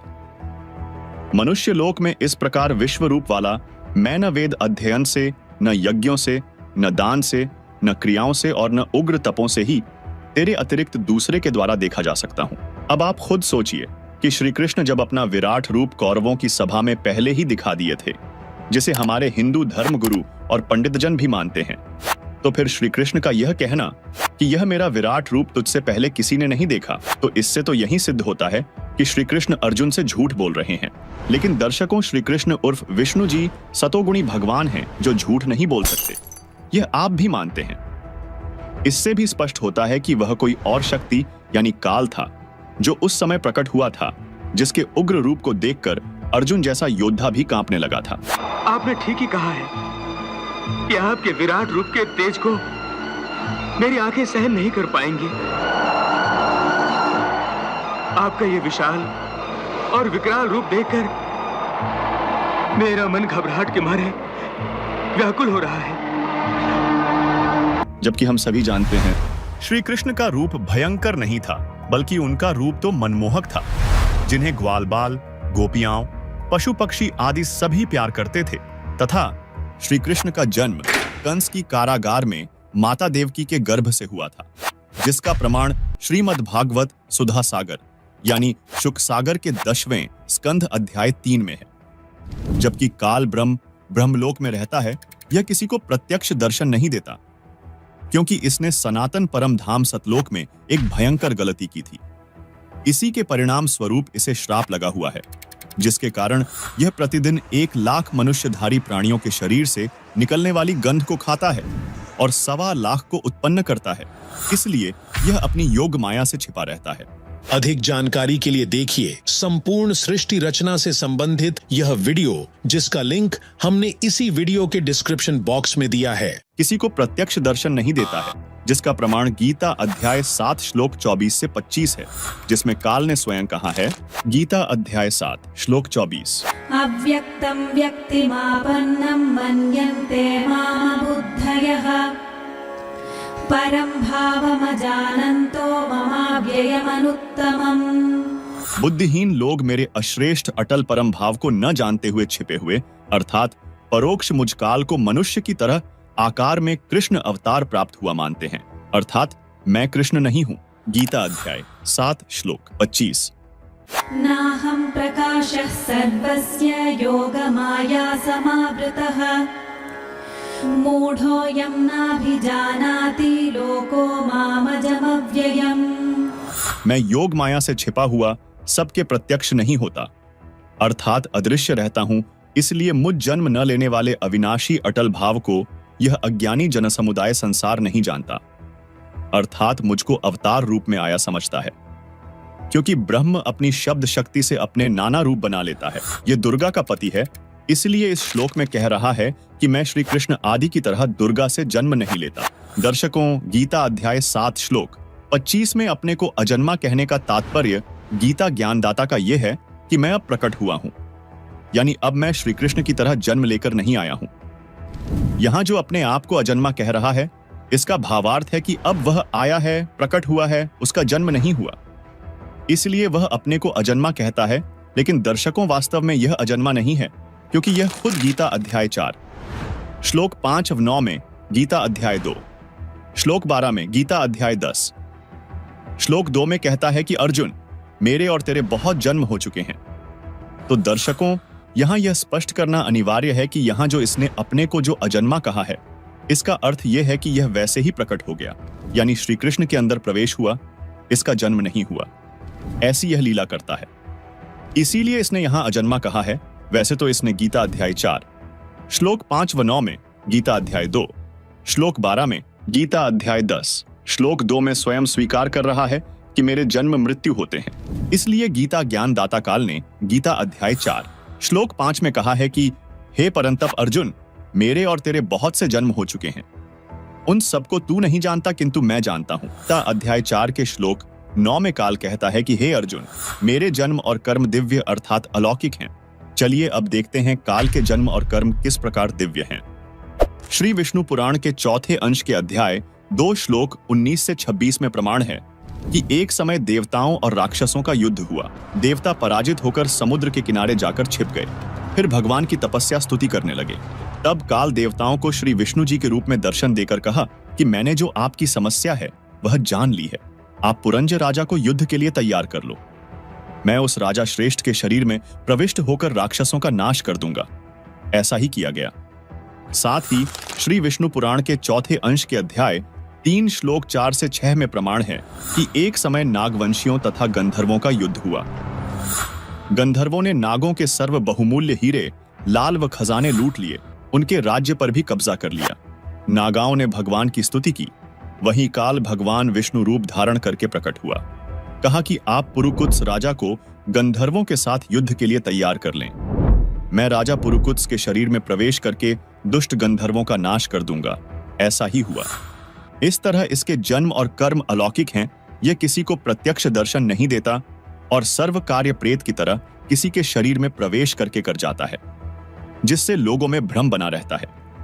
इसी से संबंधित एक प्रकरण श्री शिव महापुराण में विद्येश्वर संहिता खंड के अध्याय 5 से 10 में, समाधि दशा में आपके दर्शन हुए, आप खुद परमात्मा हो, आप अपने आप को छुपाए हो, तो इस बात से विष्णु जी फूल का दोना कोपा हो जाते और सोच लिया कि मैं ही भगवान हूँ। 1 ने 2 ने 10 ने 20 ने ऐसे ही कहा। फिर किसी को ये जैसे समाधिस्थ हो रहे, किसी को ब्रह्मा के रूप में दर्शन दे देता है, और वो जो थोड़ी बहुत मांगे को सिद्धि विद्धि उन्हें देकर अंतर्ध्यान हो जाता समाधि दशा में। तो वो क्या कहते थे कि हे भगवान, ये ब्रह्मा जी को कहते आप खुद पूर्ण परमात्मा हो, आप ही समर्थ हो, हमने समाधि दशा में आपका दर्शन पाए हैं और आप ही समर्थ हो, आप अपने आप को छुपाए हुए हो, आप सृष्टि के रचनहार हो।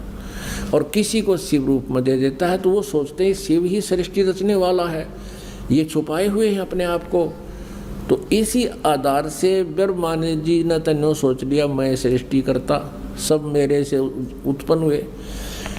और विष्णु जी ने ये सोच लिया कि मैं सबका मालिक। एक दिन ब्रह्मा जी आ गए विष्णु जी के पास। ब्रह्मा जी को देखकर विष्णु उठे नहीं, ये जान करके मैं इससे बड़ा हूँ और मैंने इसकी उत्पत्ति की है, जैसे उसने और ऋषि महर्षियों से सुन रखी थी। उधर से ब्रह्मा जी ने सोचा कि मैं इसका बाप हूँ, मैं इसका जनक हूँ और ये मेरी आदर भी नहीं कर रहा है। ब्रह्मा जी कहने लगे बेटा उठ देख, मैं तेरा बाप आया हूँ। हाँ, विष्णु जी कहे कि मैं तेरा बाप हूँ, तू तेरा जन्म मेरी नाभि कमल से हुआ है। इस बात पर दोनों का झगड़ा हो गया। अब उन झगड़े को समाप्त करने के लिए इस काल ने, सदाशिव ने बीच में एक नूरी एक पिलर सा खड़ा कर दिया। तो ये दोनों झगड़ा था छिया दिया छोड़, उसको ढूंढने लगे उसके एंड को। कहने का भाव यह कि फिर ये शिव रूप में प्रकट हो गया। और फिर ये क्या समझाता है, ब्रह्मा विष्णु महेश इनसे प्रसन्न किया तो काल इनको धोखा देता है कि ये तो मेरा साकार रूप है, यो पिलर, और मैं निराकार रूप हूँ। मैं अब तुम्हारे सामने साकार बनकर आया हूँ, मैं ही भगवान हूँ, तुम अपने आप को भगवान मत समझो। अब देखो विद्वेश्वर संहिता, ये वही शिव पुराण, गीता प्रेस गोरखपुर से प्रकाशित। और ये देखो ब्रह्मा विष्णु महेश का आपस में झगड़ा हो गया था, बीच में यो स्तंभ खड़ा कर दिया, इसको लिंग बोले, शिवलिंग। और ये अब 25 पृष्ठ पे हम दिखाते हैं। ब्रह्मा और विष्णु ने पूछा, प्रभु सृष्टि आदि 5 कर्तव्यों के लक्षण क्या क्या हैं? क्या है यह हम दोनों को बताइए। भगवान शिव बोले, युकाल बोला कि मेरे कर्तव्यों को समझना अत्यंत गहन है, तथापि मैं कृपा पूर्वक तुम्हें उनके विषय में बता रहा हूँ। अब यहाँ देखो, यहाँ देखिएगा 26 पृष्ठ पे संक्षिप्त शिव पुराण नीचे आते हैं। अब ये काल शिव रूप में खड़ा क्या कह रहा है, पुत्रों तुम दोनों ने तपस्या करके प्रसन्न हुए मुझ परमेश्वर से सृष्टि और सतिथि नामक 2 कृत प्राप्त किए, ये तुमको बहुत प्रिय है। अब देखो ये तो 2 तो ये हो गए ब्रह्मा और विष्णु। और फिर क्या कहता है, इसी प्रकार मेरी विभूति स्वरूप रुद्र और महेश्वर ने, यो मैं गलत लिखा है, 2 अन्य उत्तम कृत संहार और तिरोभाव मुझसे प्राप्त किए हैं। तो 2 तो ब्रह्मा विष्णु महेश हो गए और 2 ये रुद्र और महेश हो गए। बोलनिया 5वां ये सिद्ध हो गया कि ब्रह्मा विष्णु और रुद्र और महेश इस काल के ही पुत्र हैं। ये अपने पुत्र इस शिव को ही इन 11 रुद्रों का मुखिया बनाता है, इसलिए यही एक रुद्र रूप भी धारण करता है। वैसे वो लीला काल की ही होती है। तो यहाँ ये महेश और रुद्र को 4 सुनकर अब भ्रम ना पड़ना, हमने ये देखना है कि ये ब्रह्मा विष्णु और महेश ये इनसे न्यारा है जो इनका पिता जो ये बोल रहा है जिससे इनका जन्म हुआ है। हमने 4 सिद्ध करने थे ये न्यारे न्यारे। तो ब्रह्मा विष्णु और महेश, रुद्र भी इन्हीं की एक अलग से इन्होंने बना रखा मुखिया, वो अलग है। तो ये ब्रह्मा विष्णु और ये महेश ये इस काल के पुत्र हैं, ये सिद्ध करना था इनका जन्म, और दुर्गा इनकी माता है। देखिए किस प्रकार ब्रह्मा और विष्णु को भी खुद के ईश होने का भ्रम हो गया था, और किस प्रकार काल ब्रह्म ने उनको ये साफ किया कि आप तीनों देवता ईश नहीं हैं। ईश यानी भगवान नहीं है, अर्थात सबके धारण पोषण करने वाले नहीं हैं। ये है शिव महापुराण हिंदी टीका सहित भाग 1 विधा वृद्धि, पंडित ज्वाला प्रसाद जी मिश्र कृत हिंदी टीका सहित, जिसके प्रकाशक हैं खेमराज श्री कृष्ण दास, जो कि मुंबई से प्रकाशित है। इसके रुद्र संहिता 1 अध्याय 6 से 10 में लिखा है कि दोनों के युद्ध को देखते हुए काल यानी ब्रह्म, जो तीनों देवताओं के पिता हैं, अपने तीसरे पुत्र शिव का रूप बनाकर युद्ध के मैदान में प्रकट हो जाते हैं। तभी काल ब्रह्म शिव के रूप में उनके सामने आते हैं और कहते हैं कि अज्ञानतावश तुम दोनों ने अपने आप को भगवान मान लिया। तुम ईश नहीं हो, तुम भगवान नहीं हो। यही बताने के लिए मैं रण स्थान पर आया हूँ। दर्शकों, शिव पुराण में यहाँ स्पष्ट लिखा है कि काल ब्रह्म शिव में प्रकट होकर ब्रह्मा और विष्णु को कह रहा है कि तुमने जो अज्ञानता से अपने को ईश माना, ये बड़ा अद्भुत हुआ। अर्थात तुम ईश नहीं हो, तुम भगवान नहीं हो। तुम्हारा ये भ्रम दूर करने के लिए ही मैं यहाँ रण स्थान पर प्रकट हुआ हूँ।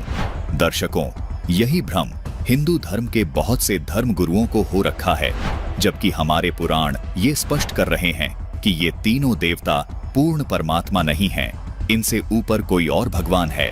शिव पुराण के इस प्रसंग से सिद्ध होता है कि सदाशिव यानी काल ब्रह्म जो 5वां है, ये श्री ब्रह्मा जी, श्री विष्णु जी तथा श्री शंकर जी का पिता है। विष्णु पुराण और शिव पुराण से स्पष्ट होता है कि यह काल कभी किसी को अपने पुत्र त्रिलोकीय विष्णु के रूप में दर्शन देता है, तो कभी त्रिलोकीय शिव या त्रिलोकीय ब्रह्मा के रूप में, जिससे साधक समझ ही नहीं पाता कि यह वास्तव में है कौन। इसलिए काल ने गीता अध्याय 10 श्लोक 2 में कहा है कि मेरी उत्पत्ति को न देवता लोग जानते हैं और न महर्षिजन ही जानते हैं, क्योंकि मैं सब प्रकार से देवताओं का और महर्षियों का भी आदि कारण हूँ। उसी काल ब्रह्म यानी ज्योति निरंजन ने श्री कृष्ण के शरीर में प्रेतवत प्रवेश करके गीता का ज्ञान दिया, और आज तक सभी ऋषि संतजन यही मानते रहे कि श्री कृष्ण ने गीता का ज्ञान दिया, जो कि केवल लोकवेद यानी सुना सुनाया ज्ञान है। इसके अलावा आपको महाभारत से एक प्रमाण पुनः दिखाना चाहेंगे, जिसे आपने इसी वीडियो के शुरुआत में देखा था। उसे पुनः देखिए, जिसे देखने के बाद आपको स्वयं आश्चर्य होगा कि श्री कृष्ण ने तो गीता का ज्ञान दिया ही नहीं था। देखिए। अब देखिए, श्री कृष्ण जी ने कहा कि मैं तो गीता के बारे में जानता नहीं, मैंने क्या बोला था, क्योंकि जैसे कोई प्रेत किसी में प्रवेश कर जाता है, वो प्रेत बोलता है, उसके निकलने के बाद फिर वो आत्मा को पता नहीं होता कि मैंने क्या बोला था, और ही बताया करते हैं आपने ऐसा बोला था, तो तू ऐसे बोल रहा था, तू ऐसे कह रहा था, और वो बोल रहा था भूत। तो ऐसे ये प्रेतवत प्रवेश करके श्री कृष्ण जी में यो काल गीता का ज्ञान बोल गया। देखिए, संक्षिप्त महाभारत द्वितीय खंड के पृष्ठ 800 से 801 को, जिसमें राजा परीक्षित के पुत्र जनमेजय ने वैशंपायन जी से पूछा, ब्राह्मण शत्रुओं का नाश हो जाने के बाद जब महात्मा श्री कृष्ण और अर्जुन सभा में बैठकर वार्तालाप कर रहे थे, उस समय उनमें क्या क्या बातचीत हुई। वैशंपायन जी ने कहा, राजन, श्री कृष्ण के सहित अर्जुन ने जब अपने राज्य पर पूरा अधिकार प्राप्त कर लिया, तो वे दिव्य सभा भवन में आनंद के साथ रहने लगे। एक दिन स्वजनों से घिरे हुए वे दोनों मित्र स्वेच्छा से घूमते घूमते सभा मंडप के ऐसे भाग में पहुंचे जो स्वर्ग के समान सुंदर था। पांडुनंदन अर्जुन श्री कृष्ण के साथ रहकर बहुत प्रसन्न थे। उन्होंने एक बार उस रमणीय सभा की ओर दृष्टि डालकर भगवान से यह वचन कहा, देवकी नंदन, जब युद्ध का अवसर उपस्थित था, उस समय मुझे आपके महात्म्य का ज्ञान और ईश्वरीय स्वरूप का दर्शन हुआ था, किंतु केशव, आपने स्नेहवश पहले मुझे जो ज्ञान का उपदेश किया था, वह सब इस समय बुद्धि के दोष से भूल गया है। उन विषयों को सुनने के लिए बारंबार मेरे मन में उत्कंठा होती है। इधर आप जल्दी ही द्वारका जाने वाले हैं, अतः पुनः वह सब विषय मुझे सुना दीजिए। वैशंपायन जी कहते हैं, अर्जुन के ऐसा कहने पर वक्ताओं में श्रेष्ठ महातेजस्वी भगवान श्री कृष्ण ने उन्हें गले से लगाकर इस प्रकार उत्तर दिया। श्री कृष्ण बोले, अर्जुन, उस समय मैंने तुम्हें अत्यंत गोपनीय विषय का श्रवण कराया था, अपने स्वरूप भूत धर्म सनातन पुरुषोत्तम तत्व का परिचय दिया था और नित्य लोकों का भी वर्णन किया था, किंतु तुमने जो अपनी नासमझी के कारण उस उपदेश को याद नहीं रखा, यह जानकर मुझे बड़ा खेद हुआ है। उन बातों का पूरा पूरा स्मरण होना संभव नहीं जान पड़ता। पांडुनंदन, निश्चय ही तुम बड़े श्रद्धाहीन हो, तुम्हारी बुद्धि अच्छी नहीं जान पड़ती। अब मेरे लिए उस उपदेश को ज्यों का त्यों दोहरा देना कठिन है, क्योंकि उस समय योगयुक्त होकर मैंने परमात्म तत्व का वर्णन किया था। पुण्यात्माओं, अब श्री कृष्ण जी अर्जुन पर तो डांट मार रहे हैं, धमका रहे हैं कि तू बड़ा श्रद्धाहीन है, तेरी बुद्धि अच्छी नहीं है, तूने याद क्यों नहीं रखा गीता जी के ज्ञान को। और स्वयं कह रहे हैं, अब मुझे वो पूरा पूरा फिर याद नहीं आ सकता। कोई बात हुई या जिसे सीधे श्री कृष्ण जी ने कह का भी नहीं पता था कि गीता में मैंने बोला क्या है। पुण्यात्माओं, अब ये दास सत्संग कर रहा है जिस विषय पर, और आप सुन रहे हो, जो प्रथम बार इस ज्ञान को सुनेगा उसको 20% याद रहेगा मुश्किल से। और मैं वक्ता हूँ, अपनी होश में बोल रहा हूँ, तो मुझसे कभी सुन लेना, उसी समय सुना दूंगा, क्योंकि मैं अपने होश में बोल रहा हूँ।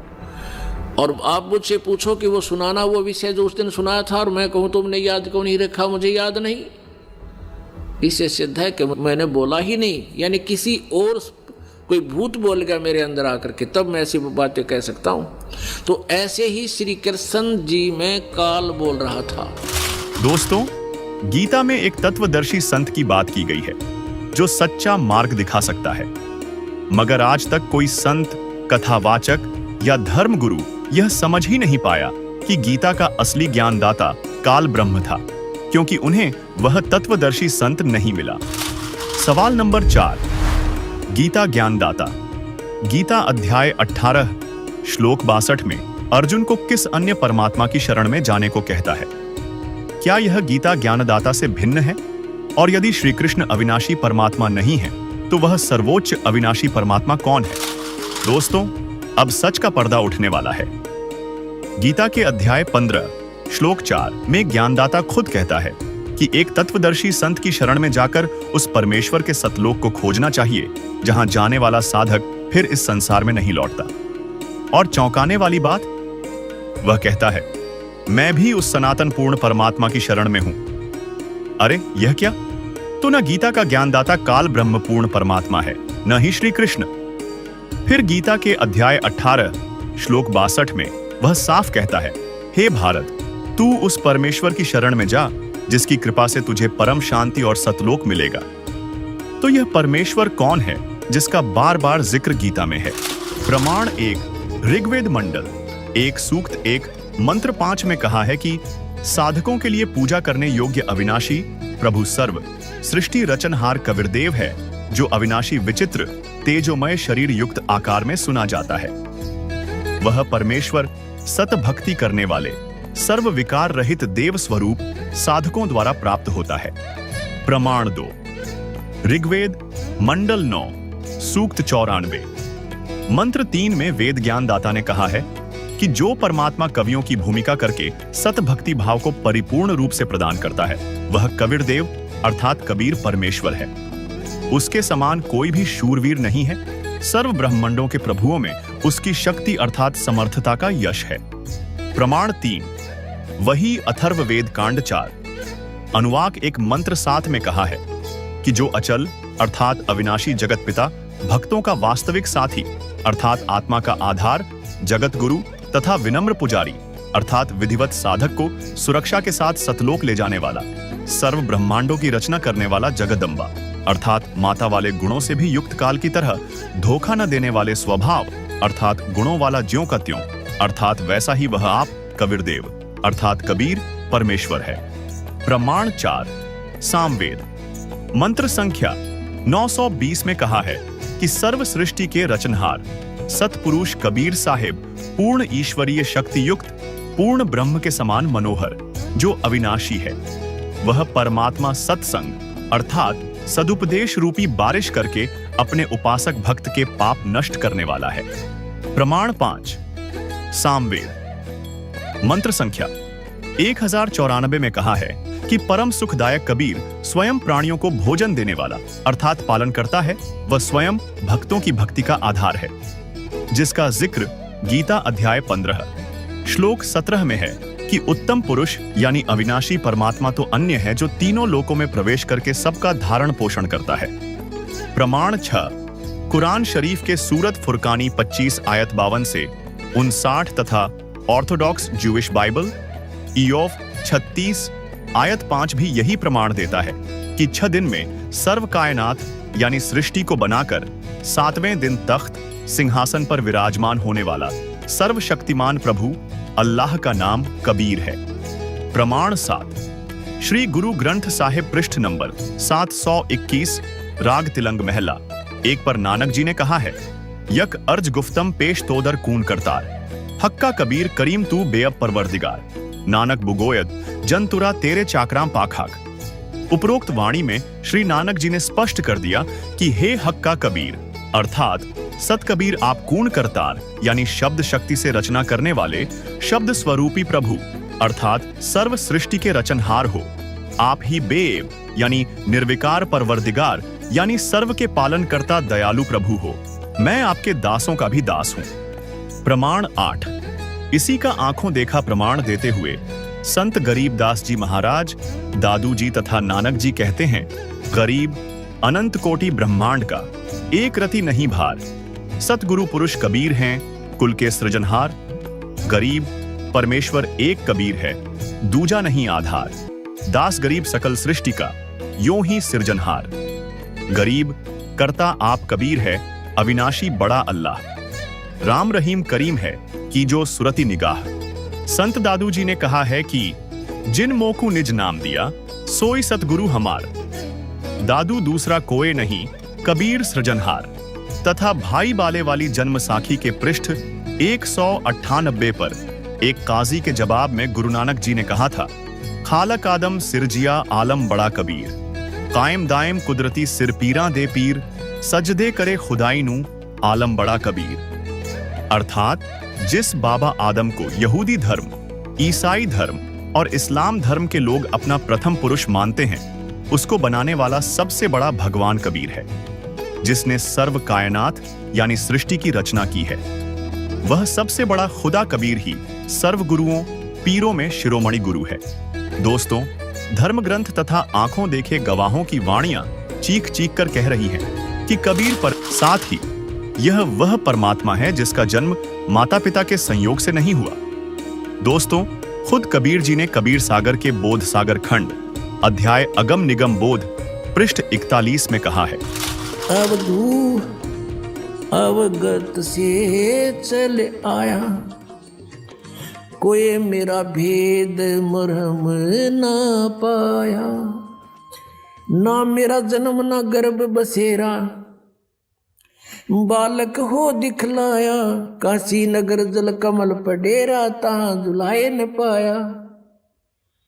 मात पिता मेरे कुछ नाही, ना मेरे घर दासी, जुल्हे का सुत आण कहाया, जगत करे मेरी आसी। पांच तत्व का धड़ नहीं मेरे, मैं जानू ज्ञान अपारा, सतस्वरूपी नाम साहिब का ओहे नाम हमारा। अदर दीप गगन गुफा में तानिज वस्तु सारा, तेरा ज्योत स्वरूपी अलख निरंजन धरता ध्यान हमारा। हाड चाम लहू ना मेरे, कोई जाने सतनाम उपासी, तारण तरण अभय पद दाता, मैं हूं कबीर अविनाशी। अब क्या बताया, भगवान ने स्वयं आकर कहा कि अब धू गोरखनाथ से बात हुई थी परमात्मा की, और उसको सिद्धि में भी फेल कर दिया था, उसकी सिद्धि निष्क्रिय कर दी थी, ज्ञान से परिचित कराया, तब समझ गए वो। तब उन्होंने पूछा आप कौन हो, कहाँ से आए हो? तो स्वयं बताया कि अवधू अब अवगत से चल आए, अविगत जिस स्थान को कोई नहीं जानता परमात्मा कबीर जी के अतिरिक्त, उस सचखंड सतलोक से। और मेरा भेद मर्म नहीं पाया, ना मेरा जन्म ना गर्भ बसेरा, मैं बालक बने दिखलाया, बालक बनकर प्रकट हो गया। और काशी नगर जल कमल पडेरा, तहां जुलाए न पाया। मात पिता मेरे कुछ नाही, ना मेरे घर दासी, मात पिता मेरे कुछ नहीं, मेरे माँ बाप नहीं है, मेरा जन्म नहीं हुआ, और ना मैंने कोई स्त्री ग्रहण करी, मेरे घर दासी यानी पत्नी नहीं है। जुल्हे का सुत आने कहाया, जगत करे मेरी हंसी। मजाक बना रहे मेरा दानक दानक कह के। कहते थी कोई पिछली इस पुण्यात्माओं के साथ मेरे कोई वचन हुए थे, जिस कारण से मैं इनके घर बालक रूप में आया हूं। पांच तत्व का धड़ नहीं मेरा, यजुर्वेद अध्याय नंबर 40 के मंत्र नंबर 8 में कहा है कि शुक्रम अकायम सप्रियागात, यानी सबसे प्रथम पूर्ण रूप से सशरीर यानी समर्थ सशरीर परमात्मा है सबसे पहले। और शुक्रम अकायम अवर्णम असनाविरम अपाप विद्यम कबीर मनीषी स्वयंभू परिभू। ओए होए, अब यहाँ ये अज्ञानियों ने एक अकायम शब्द से परमात्मा को निराकार सिद्ध करने की चेष्टा की, लेकिन ये शुक्रम अकायम असनाविरम क्यों लिखे? और फिर स्वयंभू कहा, निराकार है तो स्वयंभू की आवश्यकता थी लिखने की, और अकायम था, अकायम शब्द लिख देते। शुक्रम अकायम असनाविरम अवर्णम, उस परमात्मा का शरीर हमारे जैसे नाड़ी आदि जोड़ जुगाड़ से नहीं बना, और माता के संयोग पिता के संयोग से शुक्र से नहीं बनाइए। शुक्रम अकायम है, शुक्र से बना हुआ वाली काया नहीं है, नाड़ी भी नहीं उस परमात्मा के शरीर में। शरीर हमारे जैसा एक तत्व से बना, नूर से। और वो क्या है? वो कबीर मनीषी, वो कबीर परमात्मा है। मनीषी माने महाविद्वान तत्वदर्शी संत, मनीषी तत्वदर्शी संत। वो कबीर जी स्वयंभू, स्वयं प्रकट होते हैं। स्वयं प्रकट होना फिर निराकार की तरह का, जो स्वयंभू लिख दिया। और परिभू, सबसे पहले प्रकट पुरुष। वो परमात्मा है और अपनी वाणी का ज्ञान देने के लिए यहाँ प्रकट होते हैं। तो यहाँ क्या बताते हैं, अदर द्वीप गगन गुफा में तान निज वस्तु सारा। गोरखनाथ से कह रहे हैं भगवान, तेरा ज्योत स्वरूपी अलख निरंजन धरता ध्यान हमारा।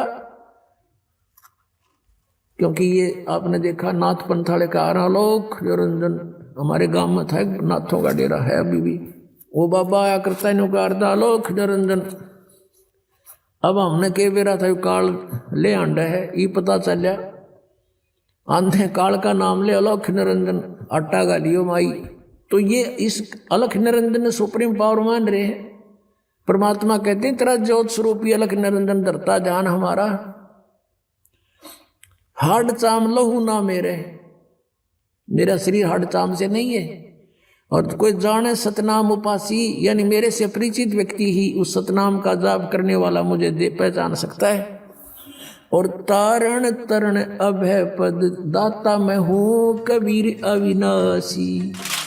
इसके अलावा स्वामी रामानंद जी को कबीर साहिब ने कबीर सागर के बोध सागर खंड अध्याय अगम निगम बोध पृष्ठ 34 में बताया कि 5 तत्व की देह ना मेरी, ना कोई माता जाया, जीव उदाहरण तुमको तारण सीधा जग में आया। साथ ही कबीर सागर के बोध सागर खंड अध्याय ज्ञान बोध के पृष्ठ 29 में कबीर साहिब ने पुनः स्पष्ट किया है कि हम हैं सतलोक के वासी, दास कहाय प्रकटे काशी, कलयुग में काशी चली आए, जब हमरे तुम दर्शन पाए, नहीं बाप ना माता जाए, अवगत से हम चल आए। दोस्तों, कबीर सागर के बोध सागर खंड अध्याय अगम निगम बोध के पृष्ठ 34, 41 तथा कबीर सागर के बोध सागर खंड अध्याय ज्ञान बोध के पृष्ठ 29 में आपने साफ साफ पढ़ा वह सुना कि कबीर साहिब ने स्वयं कहा कि उनका जन्म नहीं हुआ, उनका कोई विवाह नहीं हुआ था और ना ही कोई पत्नी थी। दोस्तों, इससे स्पष्ट होता है कि सच्चाई यह है कि यह पूर्ण परमात्मा कोई और नहीं बल्कि कबीर साहिब हैं, जिनका उल्लेख वेदों में भी मिलता है। पवित्र वेद साफ कहते हैं कि यह परमात्मा न माता के गर्भ से जन्म लेता है न मृत्यु को प्राप्त होता है। यह वह अविनाशी परमात्मा है जो जीव के प्रारब्ध के सारे पाप मिटा सकता है और हर सुख देने में सक्षम है। और सुनिए, लगभग 600 साल पहले काशी के लहरतारा तालाब में एक कमल के फूल पर कबीर साहिब शिशु रूप में प्रकट हुए थे। फिर मगहर, जो अब संत कबीर नगर है, से सशरीर अपने निज धाम सतलोक चले गए। इस घटना के निशान आज भी मौजूद हैं, जो साबित करते हैं कि कबीर साहिब न मृत्यु के अधीन हैं, न जन्म मृत्यु के चक्र में फंसे हैं। वे इस संसार से परे हैं। अब रही बात कि वह भक्ति कौन सी है जिससे पाप नाश होते हैं तथा मोक्ष प्राप्ति होती है, तो यह जानने के लिए आप इन 2 वीडियो को पूरा अवश्य देखें, जिसमें संत रामपाल जी महाराज ने सदग्रंथों के प्रमाणों से विस्तार पूर्वक पापनाशक तथा मोक्षदायक भक्ति के विषय में बताया है। इन दोनों वीडियो का लिंक आपको इसी वीडियो के डिस्क्रिप्शन में मिल जाएगा। तो दर्शकों, इस स्पेशल एपिसोड में संत रामपाल जी महाराज ने सारी परतें खोल दी हैं।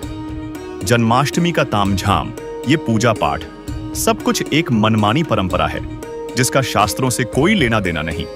इनसे न आध्यात्मिक लाभ मिलता है न सांसारिक सुख।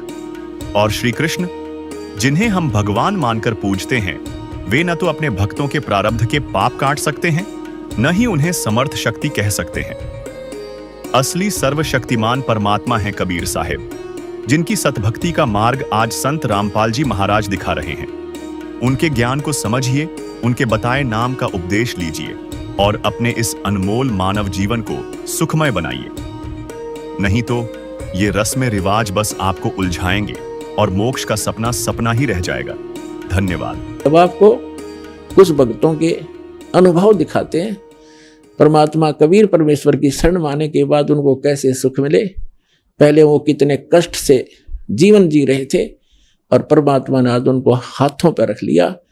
समर्थ का शरणा गहो रंग होरी हो और कभू ना हो काज राम रंग होरी हो।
नमस्कार जी। नमस्कार सर। सर क्या नाम है आपका? मेरा नाम सुभाष चंद्र वर्मा है जी।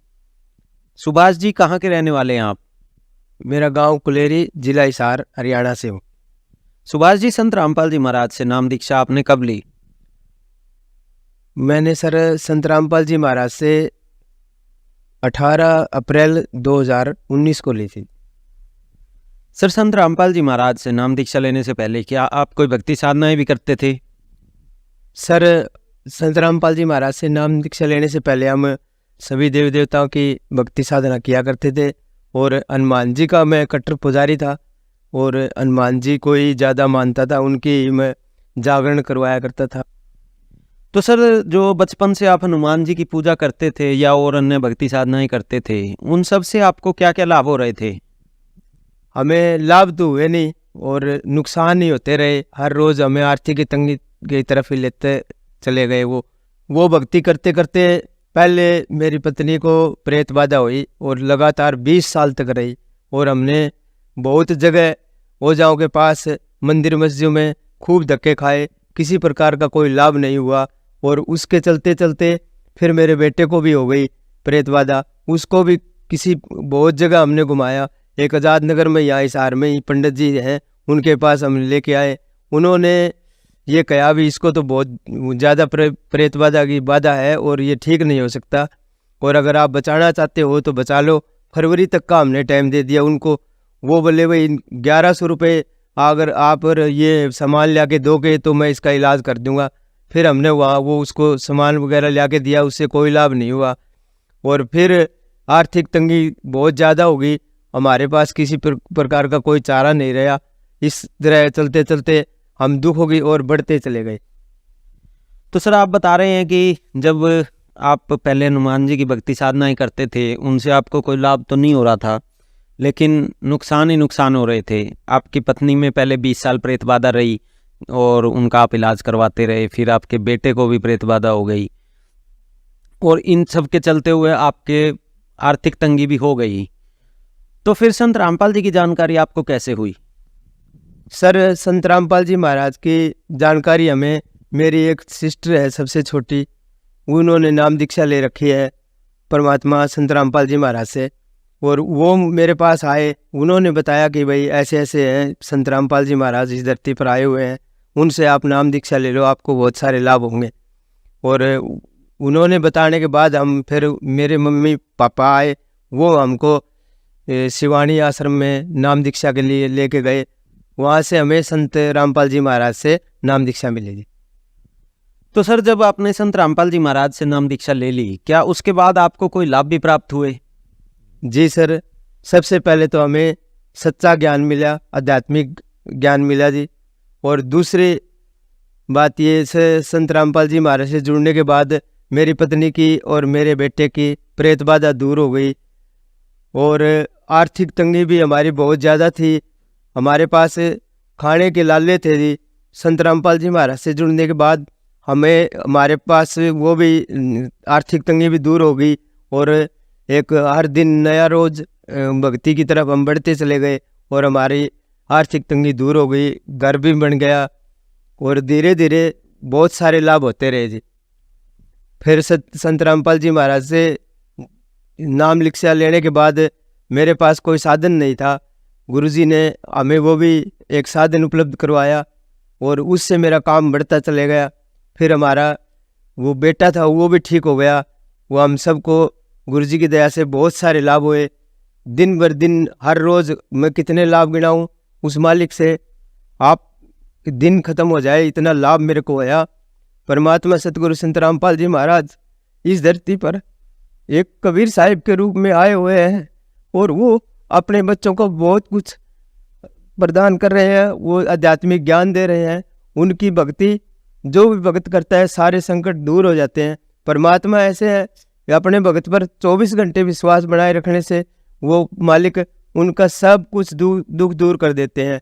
संत रामपाल जी महाराज की दया से हमें एक लाभ और हुआ और वो लाभ कोरोना के टाइम का है, जब नाम लेने से हमें 1.5-2 महीने हुए थे जी।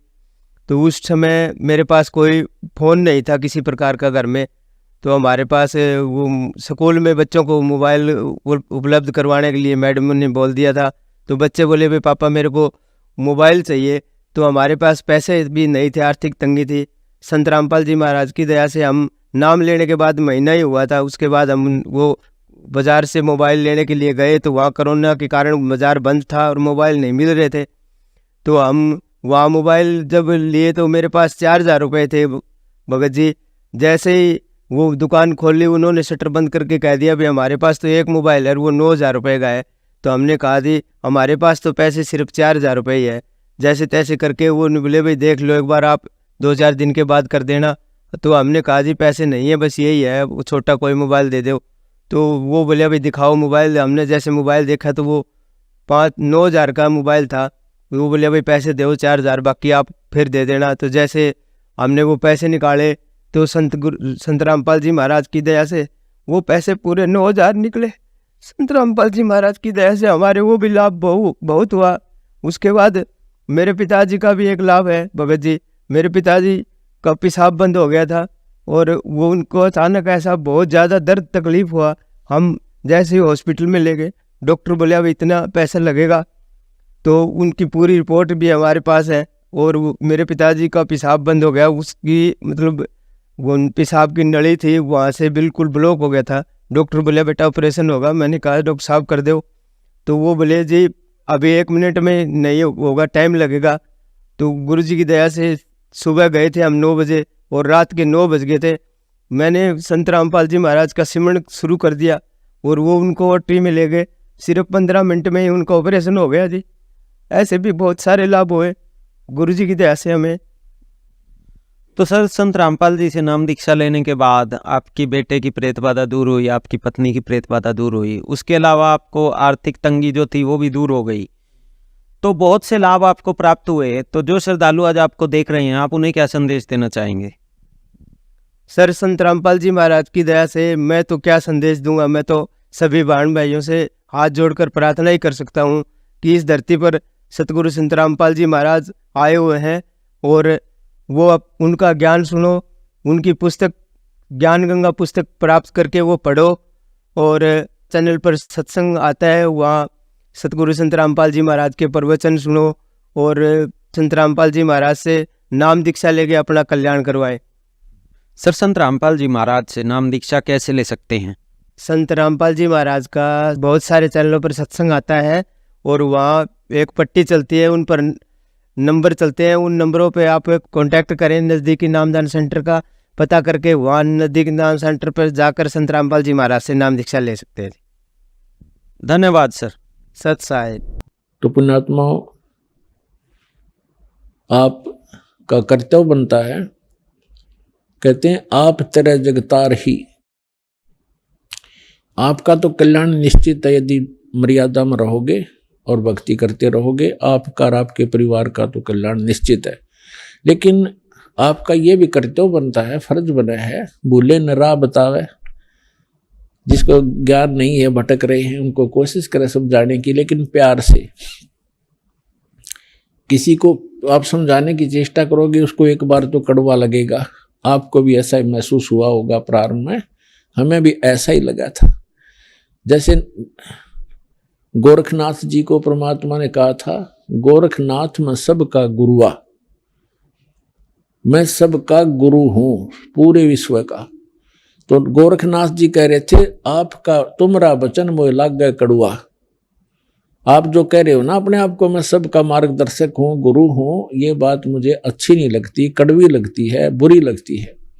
तो परमेश्वर ने कहा था कि कड़वा लगे सो मीठा होई, हमरी बात पतीजा जोई। हमारी बात पर विश्वास करोगे तो आज जो आपको कड़वा लग रहा है एक दिन मीठा होगा। तो पुण्यात्माओं, आपका कर्तव्य बनता है इस परमेश्वर के सच्चे ज्ञान को अपने भाई बहनों पूरे विश्व के सभी हम एक वहाँ तक पहुँचाओ, जन जन तक पहुँचाओ। हम सभी एक परमात्मा के बच्चे हैं। हम अपनी अनजानपने में भिन्न भिन्न हो गए, गलत गुरुओं ने हमें बांट दिया, तो हम फिर एक हो सकते हैं। इस परमात्मा के ज्ञान को जन जन तक पहुँचाओ। यहाँ आश्रम से जो प्रचार की सामग्री ले जाओ और कोशिश करो सब तक पहुंचाने की। आपको एक और विशेष उपकार होगा। आत्म प्राण उद्धार ही ऐसा धर्म नहीं और एक जीव को काल के उस पाड़े ते छुटवा के सतलोक आश्रम में जोड़ने का इतना पुण्य होगा जैसे करोड़ गऊओं को कसाई से बचाने का एक पुण्य होता है। तो आपको इतना पुण्य होगा। आप भी प्रचार करो और प्यार से करो, किसी का संघर्ष नहीं करे। कोई आपको बुरा भी बोला, आपका भाई बहन समझ गए कि इसको पता नहीं है, तो उसके साथ विरोध नहीं करे, आगे चल पड़े। जिसको सुहा उसको ज्ञान समझावे और यहाँ से पुस्तकें लेकर वो बांटो और सबका कल्याण कराओ। बोलो सतगुरुदेव की जय।